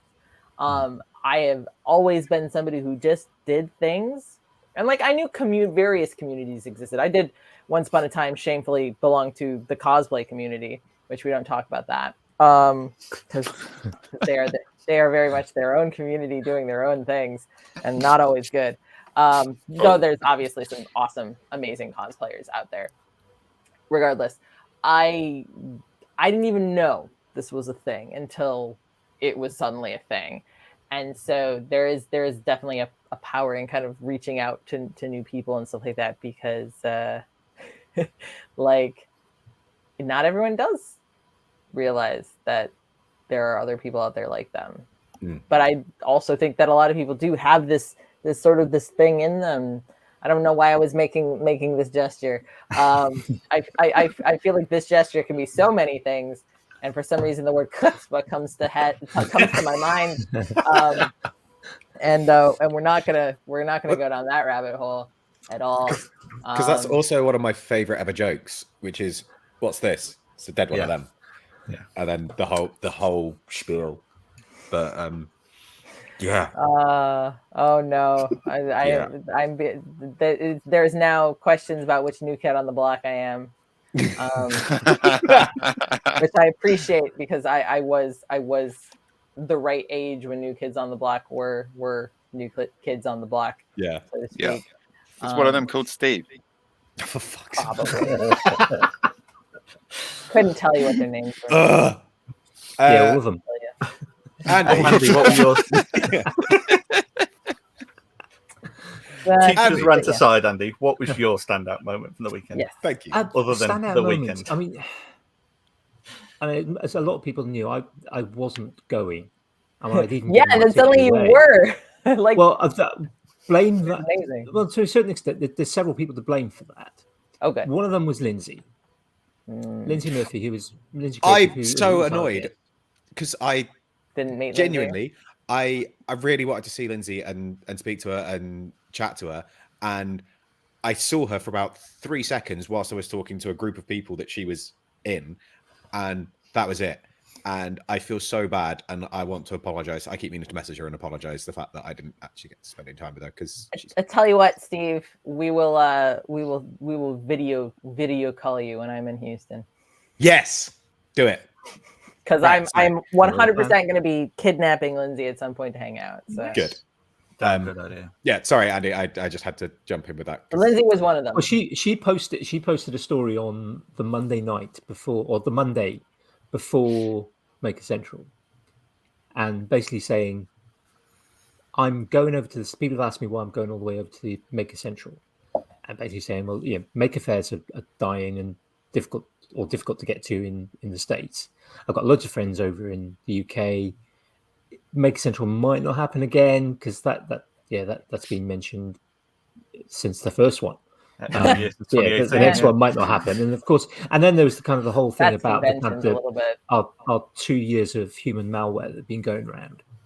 And it's like we don't know what's going to happen next, and I was like, I can't not. YOLO. I don't know what's going to happen. It was that there was FOMO and YOLO and all the other. There was a whole lot of letters involved, but no Rolos, and it was just like, if she can come all the way from the States, I can find a way to. I had a long chat with my wife and spoke to Jamie and Duncan and Kiel, and just like, can I make it happen? We were going to come and kidnap him anyway. Can I make this happen? And it was like, well, we're going to make it happen, and made it happen. And I won't deny that the journey up was absolutely hideous. At one point, it took over 2 hours to do, I think, 35 miles on the M25. Oh, which when you've got a bad back is just like, I mean, at one point I was just like, I'm turning around, and I was seriously considering turning around. But I also knew that the end of that journey was going to be big smiles and hugs. And from moment of arrival, in fact, before that, because at service station on the M40, I arrived, put out a message saying I'm at the M40 and it's taking 2 hours, whatever. And then Simon Harmon said, "Oh, I'm only 2 minutes behind you," and arrived 2 minutes later. So it was like, brilliant. So I started meeting people already. But from arriving in Birmingham, it was just I spent pretty much the entire weekend grinning, just because it's just so fabulous to be there. But I think for me meeting people, giving hugs to people, like Duncan said, actually kind of putting hugs to names, and meeting people that didn't meet last time was just fantastic. But there was a moment that sort of wasn't really my moment, but really stood out, that kind of as a real kind of highlight moment. And it's akin to what some of you others have already said. It was just off to the side it was on Sunday. I think it was Sunday. I was off to the side from the Make for Maker stand. I'd been chatting with, and that must have been Saturday because Jim was there. Chatting with Jim, and it was Jim was on the Sunday. I was excited. It was definitely Sunday then. Yeah, it's blurry. Not gonna blame the gravity clamp at all for that. I was chatting with Jim and Tamara Robertson, who'd come over from the States. Yeah, I had some really good chats with, and hopefully, well, not hopefully, it's a matter of sorting out convenient dates. She's going to come on the Waffle. Awesome. So I was having, I think it's my third long chat second or third long chat with Tamara, and this little girl came over, and it's the little girl. If you've listened to 2/3 Focused, she gets mentioned in there as well. She'd been making a robot with Soph, so she'd been making like junk robot, and she'd made this robot as a French artist. So there was an easel with a painting on it, and there was a beret. And she came over. She'd finished. She came over, and completely. I mean, she must have been, I don't know, 6 or 7, maybe 8. So really sort of quite young, old enough to kind of be able to have a coherent conversation, but completely walked past Jim and I, because obviously we were kind of spacing out a little bit. I mean, walked straight up to Tamara and was showing Tamara her fantastic robot, and this beam on her face, and she was so excited, but not in the kind of, just with intensity that is you don't see in schools very often. And she'd made this thing, she'd taken time, she was proud of this thing she'd made. She had this huge grin on her face. She was explaining it to Tamara, who she obviously had already met previously or was aware of because she made a beeline for her. And Tamara, who's a wonderful person, who's so interested in promoting STEM, particularly for girls. I mean, that's kind of her whole agenda. Getting rid of that stupidity that says girls can't do STEM other than biology. And she was beaming. Tamara being was really wonderful with her and was kind of asking her about things. And Soph came over and Lindsay came over, and they just there was this little girl and 3 amazing female role models just giving her 100% attention. And that moment could change that young girl's life, and that change in her life could mean a whole amazing you never who knows know what she will do in 20 years time when she's gone through an education and is actually working in STEM, if that's how the career she chooses to take, or at least she knows that she can take that as a career. It was just, that was a real sort of standout moment in terms of just a little bit of magic happening. Yeah. All right, you win. that little girl wins. And that happened because we've got amazing people like Soph, who has taken the time to develop things, pushes through her own kind of difficulties. Because Soph's had a difficult few years. Anyone who follows her on Instagram knows that. And has pushed through and will make a difference to young people. And this is Welsh, Soph, yeah? She is. Yeah. Okay, it's just making sure there wasn't like that there wasn't another Soph or something like that. No. There is only one. There's only one Soph. But to follow on from that, Andy, I think there's another standout point there that not only the inspiration that young girl saw, but the inspiration that the people on Make with Makers that weren't the big grizzly white dudes. There was a fantastic moment where Ellen had a few spare seats around a table, and she needed more bums in seats. And Ellen tasked me with going and finding some other folks to join in. And I took a wander over to our kind of sister booth, which was over at the Great British Make Off and the Make a Jenga area. And I took a wander over there, and I just Ellen's got a couple of spaces for sewing the pencil cases. Yeah. And 2 big hairy ass grizzly dudes went, "Oh my god, yes!" and then ran past me to run to the table.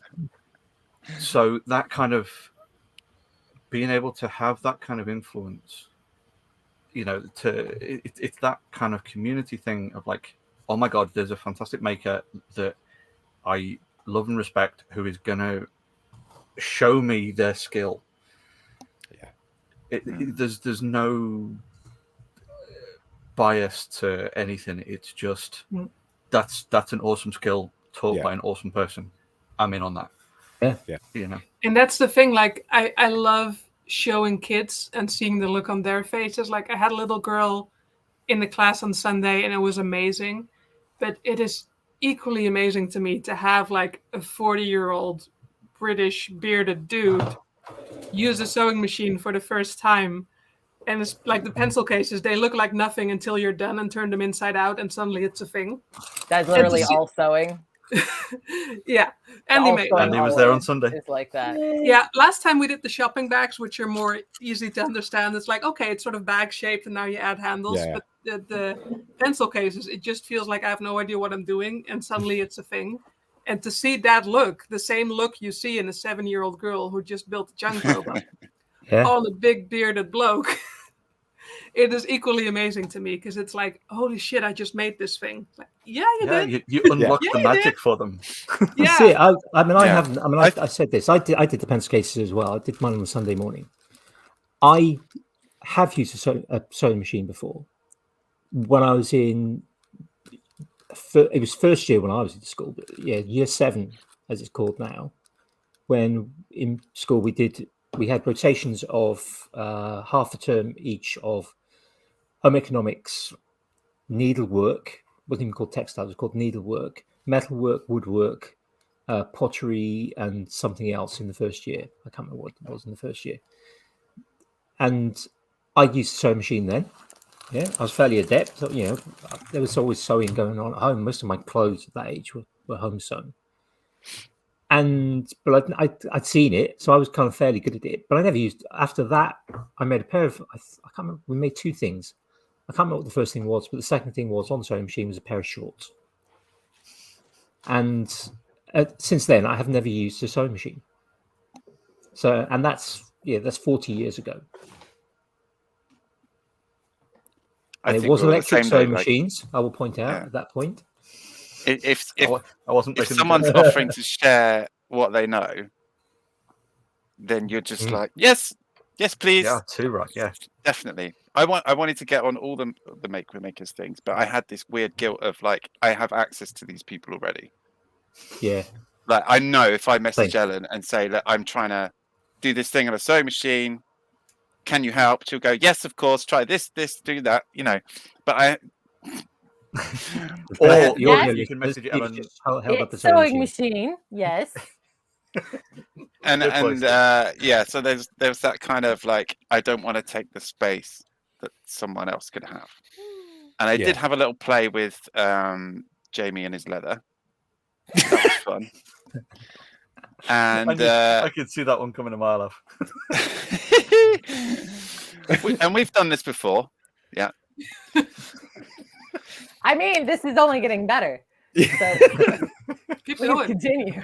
And I did have a chat with Ellen because I've got a bit of a sewing project on at the minute over the weekend, and I talked about it, and I was like, "Come do the thing, And I was like, "I don't want to take up your time because you're sharing your time with people that wouldn't always have access to you, rest of the year." So I kind of felt a little bit like, I want to do the thing, but I don't want to do the thing. But I did come home and immediately start playing with the sewing machine. Good. Fantastic. I made a thing. I do have a slight counterpoint to that, though. Okay. Which I don't think is quite so bad on like at Maker Central, but I have seen at different events and things where someone has something where they're willing to share that that knowledge, but the people that don't know them are scared to go up and start that conversation. So the person's just stood there kind of like, I got the thing. And having someone that, whether it's someone you know or not, it just starts the ball rolling. So if you ever, he's got a good point. If you're ever in a situation where someone's like, they have a class or whatever, but they're sat there kind of twiddling their thumbs and no one's really engaging them and no one's asking them questions, don't be afraid to be that person that asks the question, because gets the ball rolling. Yeah, exactly. It gives people permission to then do it themselves. That's a good point. Yeah. Especially when they're British. Yeah. Yeah. We're really bad at shit like that. Like that's why whenever we do nobody likes to go first. That's why I get in a queue. Yeah. When we're doing the demonstrations and that, I'll ask Joe and Jimmy questions, because me asking a question to them means that other people then kind of think, oh, well, I'd like to answer something.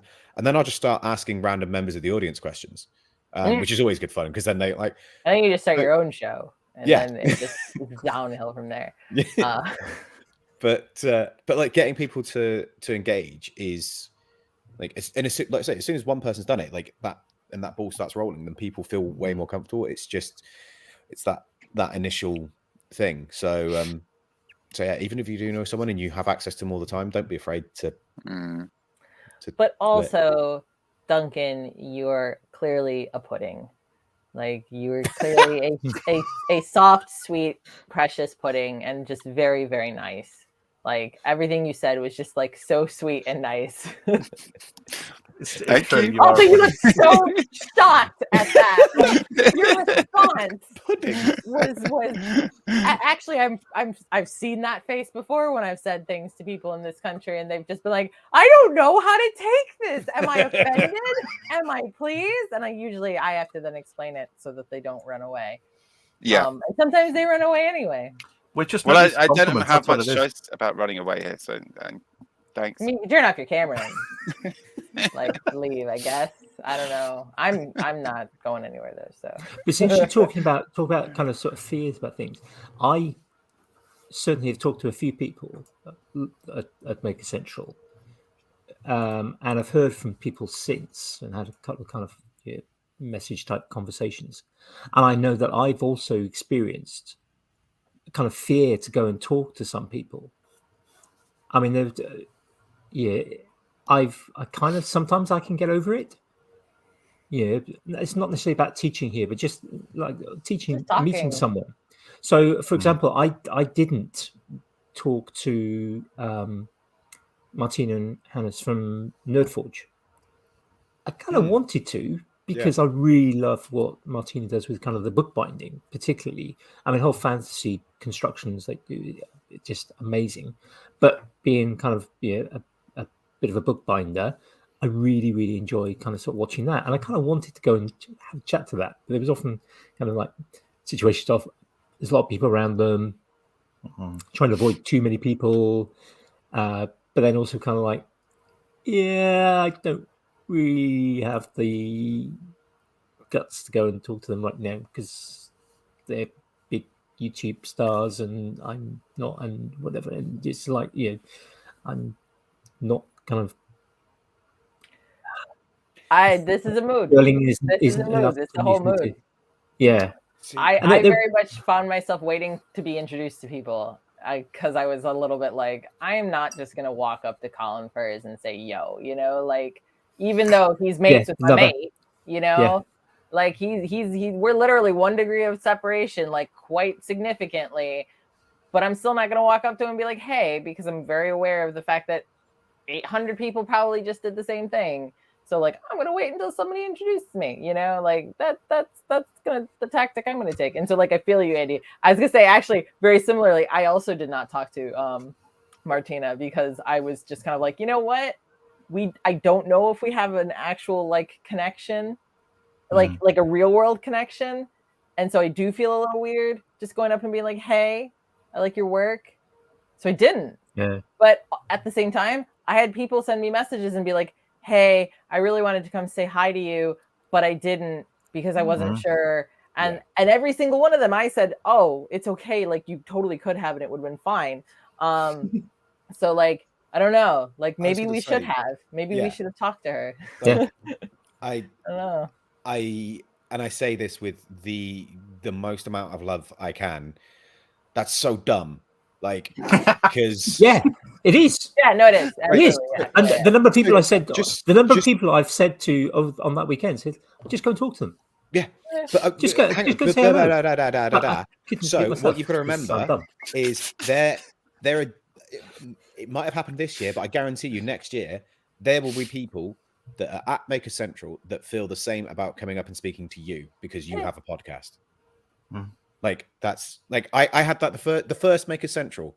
I had people coming up to me, people messaging me afterwards, being like, "I really wanted to say hi, but I didn't because I was scared." I'm like, "What the fuck? I'm an idiot. What? Why would you not?" Like, I didn't meet you until way after the first Maker Central. Yeah, I still think that's a lie. But like, I know, like the amount of people that were like, "I was really nervous and I was shitting myself when I came up to speak to you." I'm like, "What the fuck, dude? Like, no. Like, I'm." Ugh. So I unlocked a bit of my brain pre-Maker Central for this. So I got myself over this hurdle by forgetting all about anything that I make. So go and approach the person as a person and talk about people stuff. forget that you're a fan. Yeah. That is the main thing I can give you. That is very good advice. And you had Because props too, because you were just putting stickers on people. Everyone got a sticker. I walked past Bob. He was chatting to someone, I can't remember who now. I walked past Bob and just stuck a sticker on his arm and went, "Hi, Bob. Don't worry, I know Andy's already spoken to you," and then fucked off. Same thing. I had a chat with Tim Sway by having a chat with Dan Maker Geek, who was stood next to him having a maker chat. I just went over and started poking fun with Dan, and Tim was there tangentially in the chat, so we had a chat. If you forget the whole maker aspect and how you put yourself compared to them on the pedestal that you put them on, it completely removes that whole element of. Can you write this down? Imposter syndrome. I need reference material. My best example of that from the first Maker Central was obviously me, Brett, and Al were all traveling up pretty much together because they'd helped me paint this room.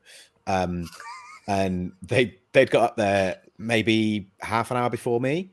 And they were stood outside the Hilton, and they were just stood there with a bunch of people. And I went up, and I was literally just stood next to the group of people with a bag on my back, waiting for them to finish talking to whoever they were talking to, so that I could just check, see if they'd already checked in, see what the score was, and basically just say, like, "Look, guys, I'm going to dump the bag, have a quick wash, and I'll be down in half an hour or so."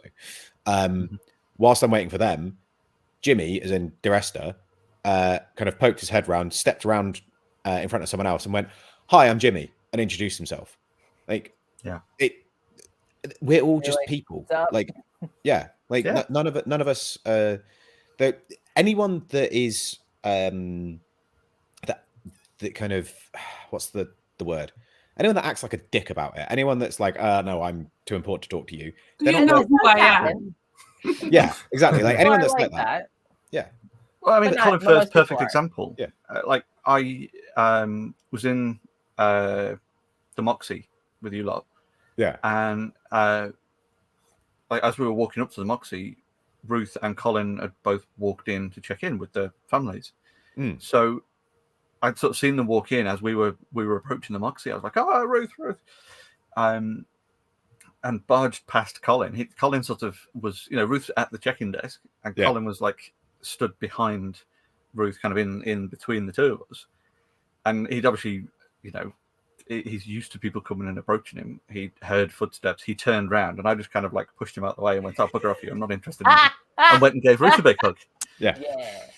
But then I caught him later on the Saturday, and just, I just sort of wandered up, didn't talk about the fact that I absolutely adore half the stuff that he makes, and that he only lives 20 minutes away, or half an hour away, or whatever he lives away from here. And we just kind of wandered up and just like chatted about the fact that we live near each other, and about like influencing young people and lifting up makers who need that bit of a boost from bigger channels and things like that. And it speaking to them as a person, not as a idol on a pedestal, takes away all that kind of fear.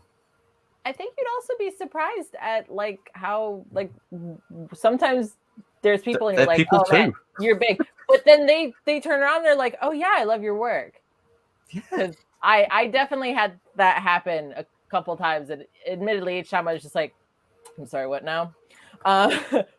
Who am I?" But now I got to meet Ivan Miranda, and I'm a big fan. I'm a big fan of Ivan's work, and I admittedly I love his videos maybe more than I love the stuff he makes, because I'm a cinematographer myself, as it were, and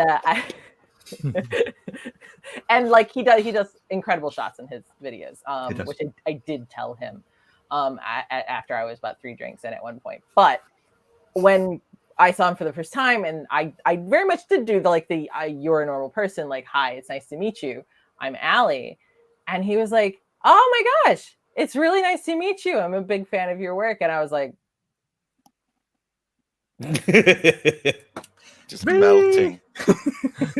Like, no, it was, but like it is that sort of, not only are they people, Sometimes sometimes Fans the as well. admiration goes both ways.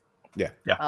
And that is always a nice thing. But it does, weirdly enough, I do think it just does sometimes help when you just don't know, like somebody's like maybe well known, because I was gonna say I had no idea who Matt Denton was before Maker Central, and now we're busy mates. So like.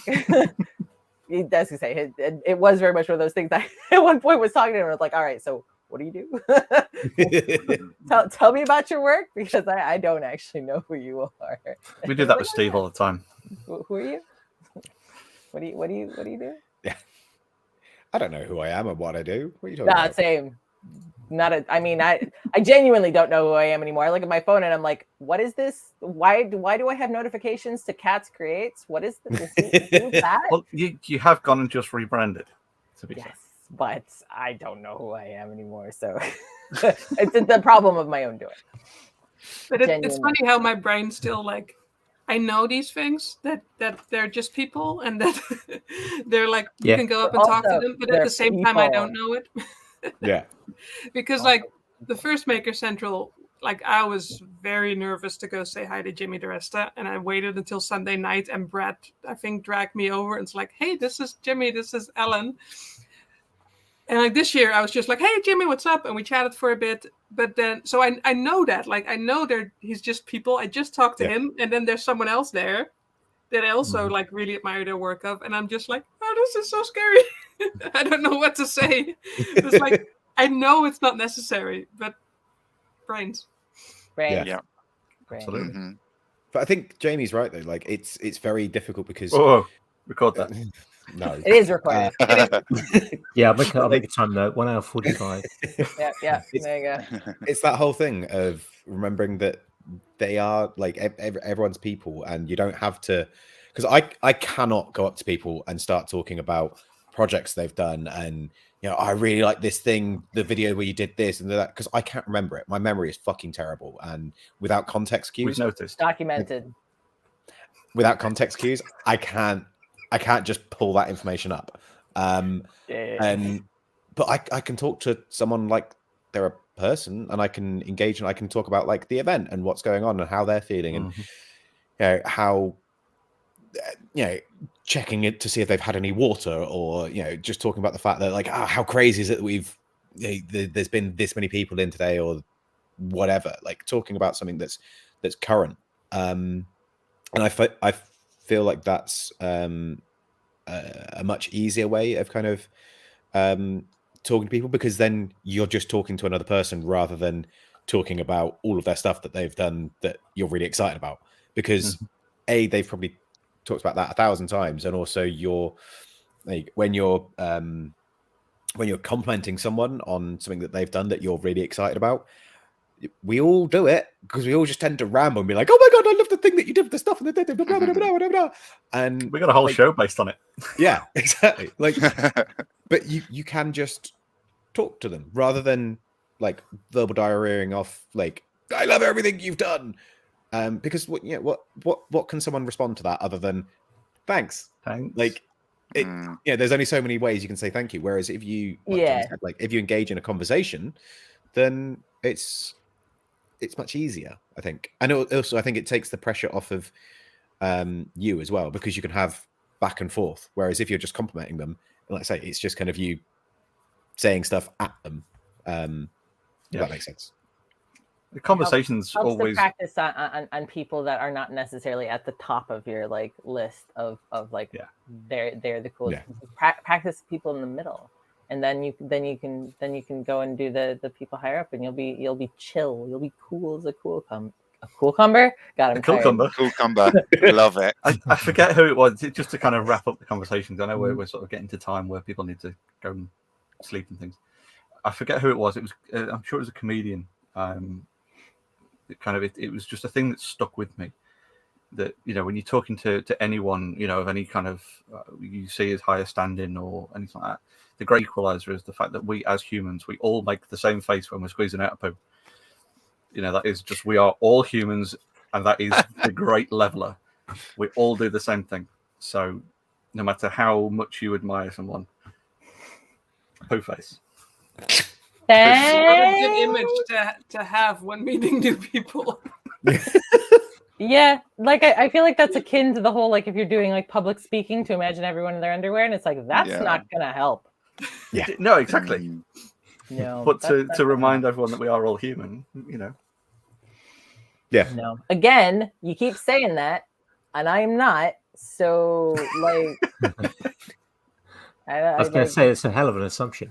everyone here is human, or maybe not. I'm actually 4 raccoons in a t-shirt. Yes. That makes very much sense. If you turn your hat around, you're a selection of Pokemon trainers. Oh, fucking dick. Yes. So I can't remember who it was, but I feel really bad because Friday night I was having quite a serious conversation with Red at the bar, and like I think it was Al telling people to come up and tell me that I look like a Pokemon trainer. Yes, because that happened again later. Yeah, and so someone came up and went like, "Oh, Steve, you look like a Pokemon trainer," and I was like, Back to the conversation because like it was a deep, like proper deep and meaningful, and I was like, "This is not the time to interrupt this conversation," and I just kind of went back to talking. And whoever you are, I apologize for coming across like a dick, but it was not a good time. We were having a heart to heart, and I was like, yes, okay, carry on. Yeah. No, I do think, admittedly, a highlight of sorts certainly would have to be Al going on for 20 minutes about how he wanted some sort of savory jellied spread to put on toast. And, fucking, oh my God. And yes. I am never going to be able to forget that now. That's in my brain forever. I'd forgotten that conversation. Not anymore. You got to suffer with me. You were there. So basically, he spent 20 minutes saying that he wanted a savory spread that isn't like any of the savory spreads that exist. It like did well, Bovril, I think he kind of was like, okay, that's kind of it. He was on the fence about Bovril. But like, he wasn't okay with sandwich spreads. He wasn't okay with pate. He wasn't okay with like the jarred pate stuff. He was like, I want something in a jar that's savory. I was like, the jar was important for whatever reason. Yeah. I was like, they did point out that you can totally go and get like a tub of gravy from like the fridge, but that wasn't, that's not in a jar. Yeah. So we decided the only thing that we could come up with was like basically gelatine. So obviously with fruit based a bone out, you'd be fine. Yeah. With fruit based spreads, it's done with pectin. So with savory ones, i.e. meat based ones, it's done with gelatin. And basically the jelly around the meat of a pork pie, like the bit of jelly between the meat and the pastry, basically that in a jar. That's what he wants. And that you can buy that in Denmark. It took 20 minutes to get to that point. Of course, you can buy that in Denmark. Of course, they have meat jellies. They put it on their little. So just tell sandwiches. Al to go to Denmark. Can you send me a link so I can send that to Al, please? Because look it up. Yeah, thank you. I don't know if it's in a jar. It's got to be in a jar. That might be a deal breaker then. It might be. Like, but this is because I said like you could just get a stock cube and put that on a bit of toast, and apparently that's not good enough. No, it's got to be jelly. Yeah, well, this is what I was going to say. He was very specific. Yeah, given the food hygiene standards in the UK for pet food, surely just decanting some dog food into a jar, sticking a Fields of Tools label on it, would probably actually suit him because it would be suitable for human consumption.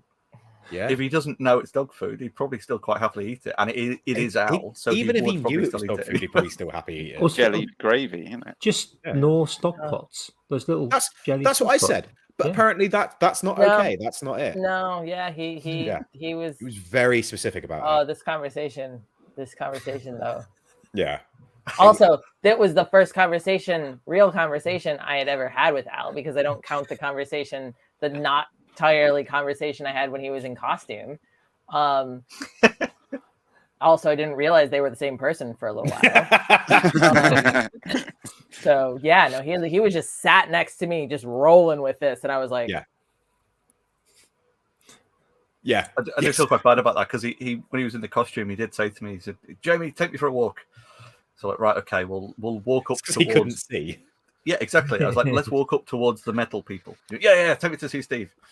And then we got halfway there, and then I got accosted by one of the Triton people. So then Al just kind of disappeared off around the corner, and other people kind of took him and ushered him around other places. Oh, bless him. I'm so glad I managed to get a photo of me and him with him in the costume, though, because he looked glorious. He did. Cool. Yes, he did. But, There's an amazing photo that Kara took, actually. It was repairing it, because he was like, I need rivets. Like, I have rivets. Yeah. Hey. Do the thing.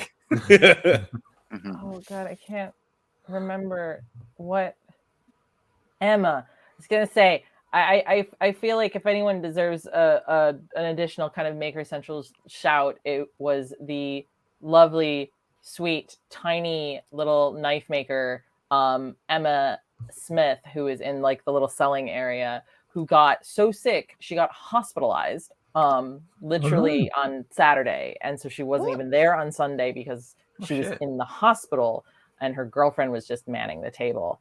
But like her knives were absolutely beautiful. Her Instagram is going to be at Emma FV Smith, all one word, and so people should follow her because I feel like she just got absolutely shafted. No pun intended. Like her work was beautiful, and she was only there one day, and also apparently in London. So I'm hoping to be able to connect at some point, when she's not sick. Sick. Yeah. No, it was one of those things that like I met her on Saturday. We had a really nice chat, and I took her card and I followed her on Instagram, and then like that night or the next morning or something, like I saw like the very first Instagram post from her ever, and she was like, I'm really sorry, everyone. I'm not going to be at Maker Central today. I got really sick and I'm in the hospital. And I was like, oh my God, that's terrible. Ah. So yeah, she definitely deserves some love because she did not get to enjoy Maker Central as much as the rest of us did. And hopefully she's okay. So that is a butts way to spend the weekend. Well, does anybody else have any other people to shout out? Because I think it's safe to say that our collective attention grab is going to be Maker Central in general. Yeah. But is there anyone else that anyone would like to shout out? Yes. But I should we come back to you by the time you've remembered? Yes. Give us a clue, Steve. Give us a clue. I don't know. I can't remember. Someone else go. Don't put pressure on me. Well, Sarah from Uplift Furnishings is absolutely new bestie mate.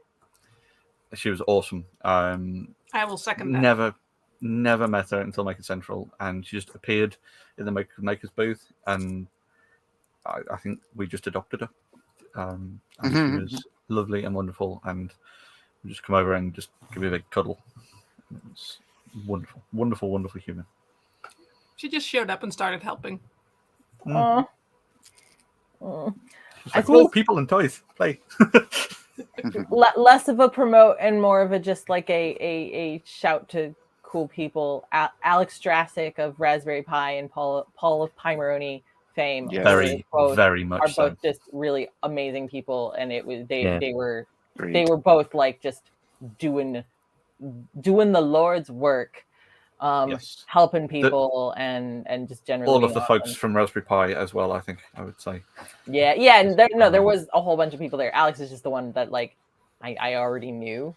And I admittedly I owe Alex so much because she was genuinely one of the very first people to look at me and be like, "You're gonna do cool things. I want to put you in front of them. I want to put you in front of people. Like I want to help you." And I was just a nobody at that point. Nobody who knew who I was. And she very much was like, you know what? You want to be in Hackspace Magazine? Let's be in Hackspace Magazine. Let's make this happen. And so I owe her a lot. And so it was very nice to be able to give her like actual hugs. We like it. Yeah, we do. We like it.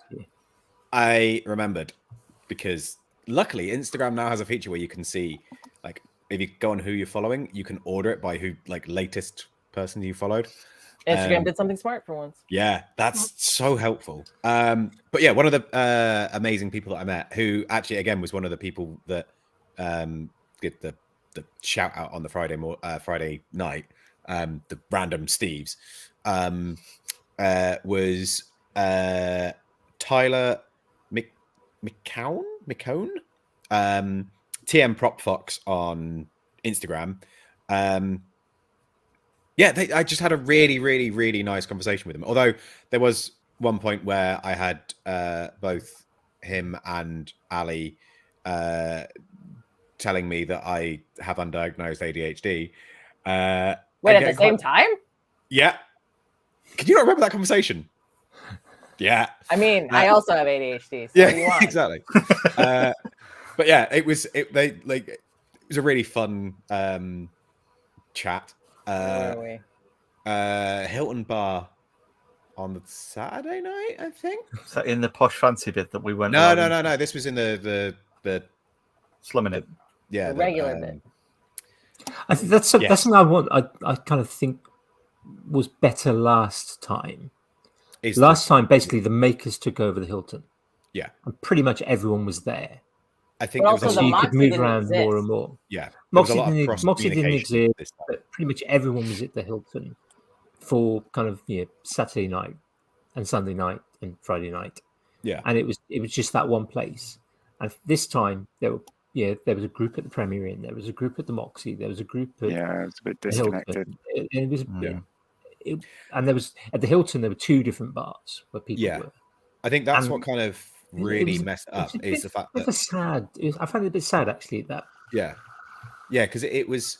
So I was talking to someone else about this, and I can't remember who it was, but it was someone that had a bit more connection. But basically, so a lot of the makers were staying at the Moxie because that's where Nick was putting everyone up, like everyone that was a paid thing, like they were staying there. So a lot of people were saying, "Oh, the drinks are going to be at the Moxie," not knowing that actually the Moxie didn't really want people in there drinking, particularly non-residents. So on the Friday night, loads of people were in the Moxie. Saturday night, loads of people went to go to the Moxie, but then got kicked out. But there was also the Vetric thing, which went on longer than it did last time. So loads of people were still at the Vetric thing.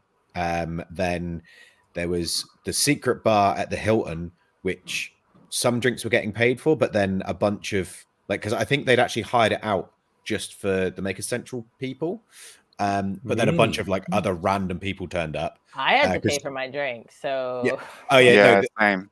Yeah, this was a separate bit. Yeah, no, that separate bit. They were paying for the drinks, but by the time everyone else had got there, that had stopped because it got taken over by a bunch of non-maker people that were at one of the other conventions who were taking advantage of the free bar. So that's why when we all got there, we were like, "Oh, okay, we're paying for our drinks. That's fine." And then they closed down and stopped letting people in there. Yeah. And then everyone went back to the Moxie because everyone thought that everyone was at the Moxie. Couldn't get in at the Moxie. Went back to the Hilton, and by this point, each stop, people were just going I'm going to bed, sort of thing. So by the time everyone settled on the Hilton bar, there was less people there, which was fine by me. Yeah. But it was quite nice because when I got back to the Hilton bar, despite the fact that it took me 4 hours to get served, I saw Joe there and got to hug Joe, and I love Joe. But yeah, that was Tyler, where I got to steal some of Rasmus's chocolate. Yeah. Tyler, prop maker, graphic designer, does a lot of digital marketing stuff as well. So if you're interested in anything, especially metaverse wise, he has very good knowledge on that. He is an SME with that sort of thing. So just lovely. Go give him a shout and a follow and done all of that. Well done, Ellen. Did the thing. Yes, I have trouble picking one thing from Maker Central, so I'm just gonna completely go a different direction. If you want to become part of a completely different community of weirdos, hey, the deadline for submitting your audition for this year's Heavy Metal Knitting Championship is next week Sunday, so you still have time. Allie, if you've not seen that before, it is exactly what it sounds like. Yeah. Ellen has been in it twice now. Yeah, it's been on twice. I've been in twice, and I still have to make my video. So part of this is reminding myself I have to put in my audition for this year. But it was the exact same thing where it's just all sorts of nutty people traveling to Finland because they wanted to knit to heavy metal music, and they were just all the most wonderful. It being in people Finland ever makes meet me. perfect sense. Yes, it Yeah, does. you get heavy metal knitting. What the hell, Finland? Yeah, makes sense. All right, And- all right. and Yeah, I'll- you I'll said Finland. say it- All right. Yeah. I've You said it only have to before, but I'll make- say it again. You were robbed the first year, Alan. Yes. Absolutely robbed. It's hard to beat two wrestling sumo wrestlers and a male in a geisha costume. I mean, it's Yeah, it's but hard to pulling beat. two steel knitting needles that you'd forged yourself You were proper heavy out of metal. your back. You were metal. I'm happy with my second place. I would have voted But for you. come beat me this year. You only have to Me? put in a 1-minute video. Yeah, that's not You can do happening. it. This is genuinely no. It is impossible. If only because I am getting on a plane this week. So that is not. There is no time for that. But also, knitting is one of the few things I do not do. We can change Yeah. that at some I point. mean, yeah, no, it's Maybe very not easy this to change that. I'm very easily influenced, but just not this week. Yeah. Just not. This Duncan, week. what about you?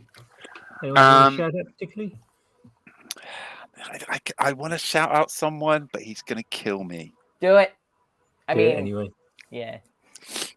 So there's a chap at Makerspace, Gospel Makerspace. Everyone saw the stand, and he was a little bit worried about coming to Maker Central. Oh. And I was like, nudge, gently nudging, Yes, you did. while trying to avoid like that. No, I'm not coming. And he came, and he had a fantastic time. And he started a new Instagram account, and he's just sharing little bits that he's doing. So you can go and follow Mason Made UK. He was in the chat earlier. I don't know if he's still Yes, around. he So, was. yeah. This is our friend Alex. So just go and give him a little bit of encouragement, because that's Yeah. Nice. No. I was trying to drag him around as many people as we could. Yes, As I was he trying was- to do the same. Yeah, he was a little overwhelmed, I think. Yeah, But we I mean, made sure that we could. eventually because These are I was in a overwhelming. very similar position in Yeah. 2019. So I feel him. Yes. Good shout. Hey, he's still still here. here. Yay! Andy, how about you? Is there anything? I don't want to. I'm not going to highlight one person. I want to Oh, shout cop out. out. I No, highlighted because I want four, to. I want so- to. I can mention every individual person. I can't think of an individual that, as an individual, that stood out. There were, I mean, just so many amazing people to meet and hug. I spent the entire 2 days just grinning. Yeah, it's difficult to Really. sleep because your face was Yeah, just it's kind of like, lighting the room up. and it wasn't even the painkillers. I'd like to shout out the entire Make for Makers team, Yes. because I spent quite a lot of time. I walked around. I lost count of how many times I walked around the entire sort of place, because standing still in one place isn't great. But I kind of adopted the Make for Makers area as kind of my kind of home from home, and seeing what the amount of work that you guys had put into it, and the amount of organization that had taken place, and the amount of effort that was put in. And although the people were paired up to kind of working in twos, the actual amount of extra support that was happening from the other members of the Make for Makers team, and to be honest, there were other people too who weren't part of the sort of the organized team, but were kind of just part of the wider community of people, because it's the same kind of sort of group of people that were kind of, something needs a hand fixing something, and so Idris was helped. A lad who'd made a robot came back because the bit of the robot had broken, and it's like, Idris was helping him fix that. Yeah. And that the amount of work that had been put in, the amount of work that went into it during the weekend, not just beforehand, but into the weekend, and the amount of good that was done by that amazing bunch of humans over the course of that week, for young and old, was just amazing. So yeah, the Make for Makers team is definitely kind of people. Yeah, and I as Tom reckon said, the next outsider. time around, you can make it at least 3 or 4 times bigger. Yeah, it absolutely should be.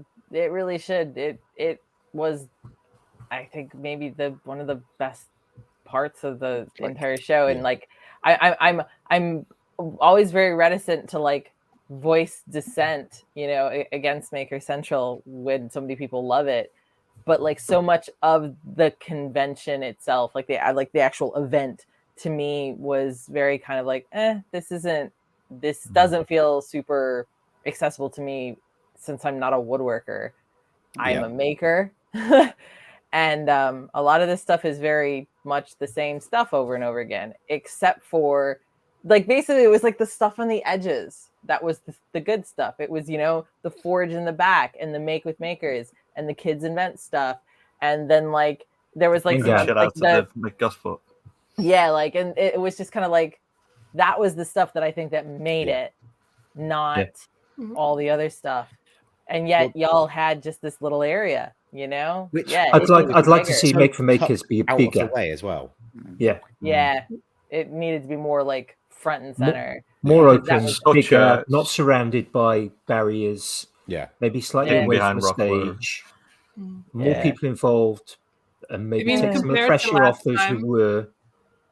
We were so much bigger than last time already, and we had so much more classes. And I think we're all just really having the spirit now of like, even bigger, even better. Yeah, obviously there's such a homely limits, environment.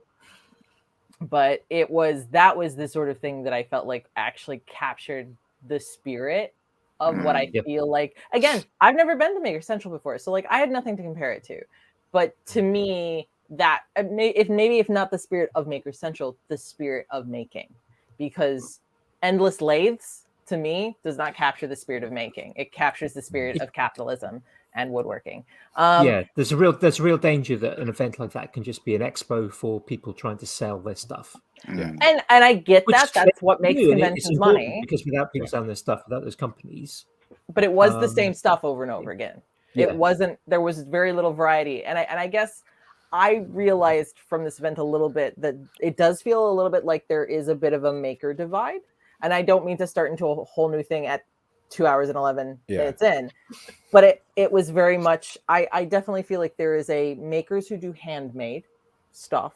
So, you know, you have your woodworking, your metalworking, your sewing, your, you know, like there is a whole bunch of like handcraft stuff on one side.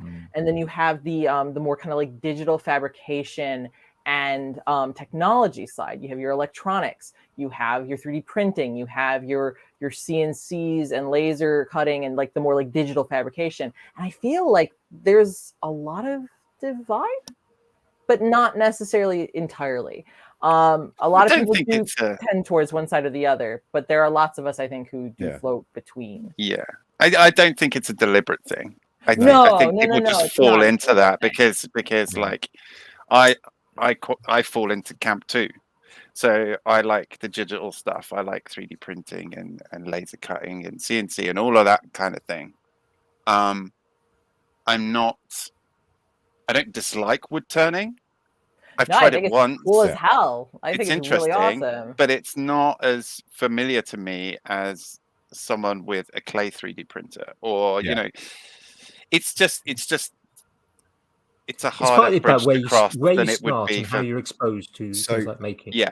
I think exactly. There's kind of I've got 2 points on that. The first one is I don't think that divide is as prominent as people think it is. I think a lot of it is because of how people are perceived.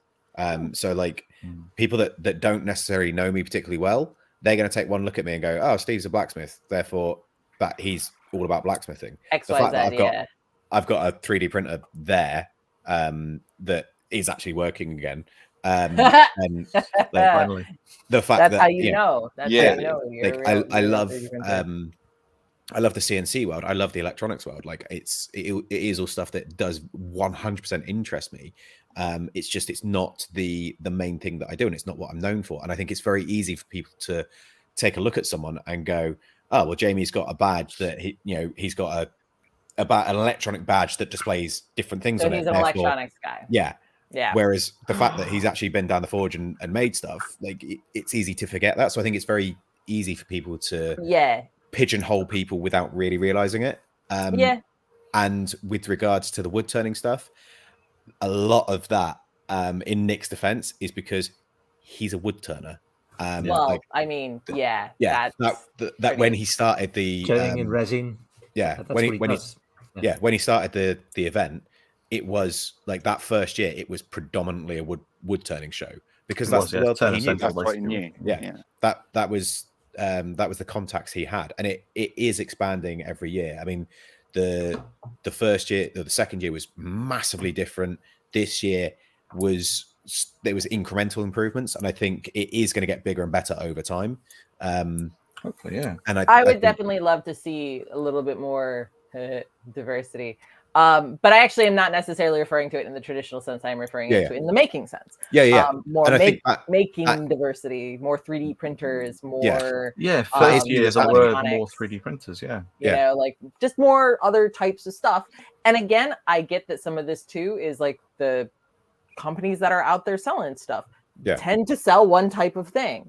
Like they themselves are not terribly diverse. So they, as always, the problem comes back to capitalism. The capitalism is to blame for everything. Like that is definitely part of the problem. I think there were a lot of people that were at the 2 previous Maker Central events that weren't at this one, and there was a lot of diversity lost because of that. There were a lot more 3D printers and CNC stuff and other diverse making type things at previous years that weren't at this one. So it's almost a shame that you managed to get this as your first one and not 2019. 2019 had a massive 3D printing thing in the middle of the event with loads of different types of 3D printers running. And I was to say, I know that Nick had a lot of people and companies that dropped out just because where it was doing this all the time and people just weren't sure. And I think next year it's probably going to be more like it was in 2019 and then keep expanding on from there. That's kind of what I would hope anyway. Hopefully. See how it was. There was, as far as I knew, there was one 3D printer there, and it was at Matt's booth. He brought it himself. Yeah. There was a lot. There was a lot there in previous years that wasn't there this year. Yeah. Well, then I guess we are all going to have to just meet up again next year, to see how it goes. Gosh darn. Deal. Especially since it is now late and we're all turning into pumpkins. I was going to say, hopefully some of us we can meet up before then as well. Yes, no, I agree with that, but also additionally, yes, as a definite date, and then whatever we can fit in between. Yes. Correct. Well, I mean, everyone you've all been on before, so everyone knows where they can find you. I just want to thank you all for coming on this evening, and also just thank you all for giving amazing hugs last week, because that was just spiffing. Roll on the next one. Absolutely. Well, thanks for having us. And I can't remember who we've got on next week, but they'll be announced up somehow. We've got somebody booked, someone, sure. And I've got loads of contacts for making loads of future guests. It's for patrons and we'll tell the patrons about that when I get some of those going. Let's let our guests and our listeners go and get some sleep. Thanks, guys. Thank you. For joining us. Love you. Bye. Bye.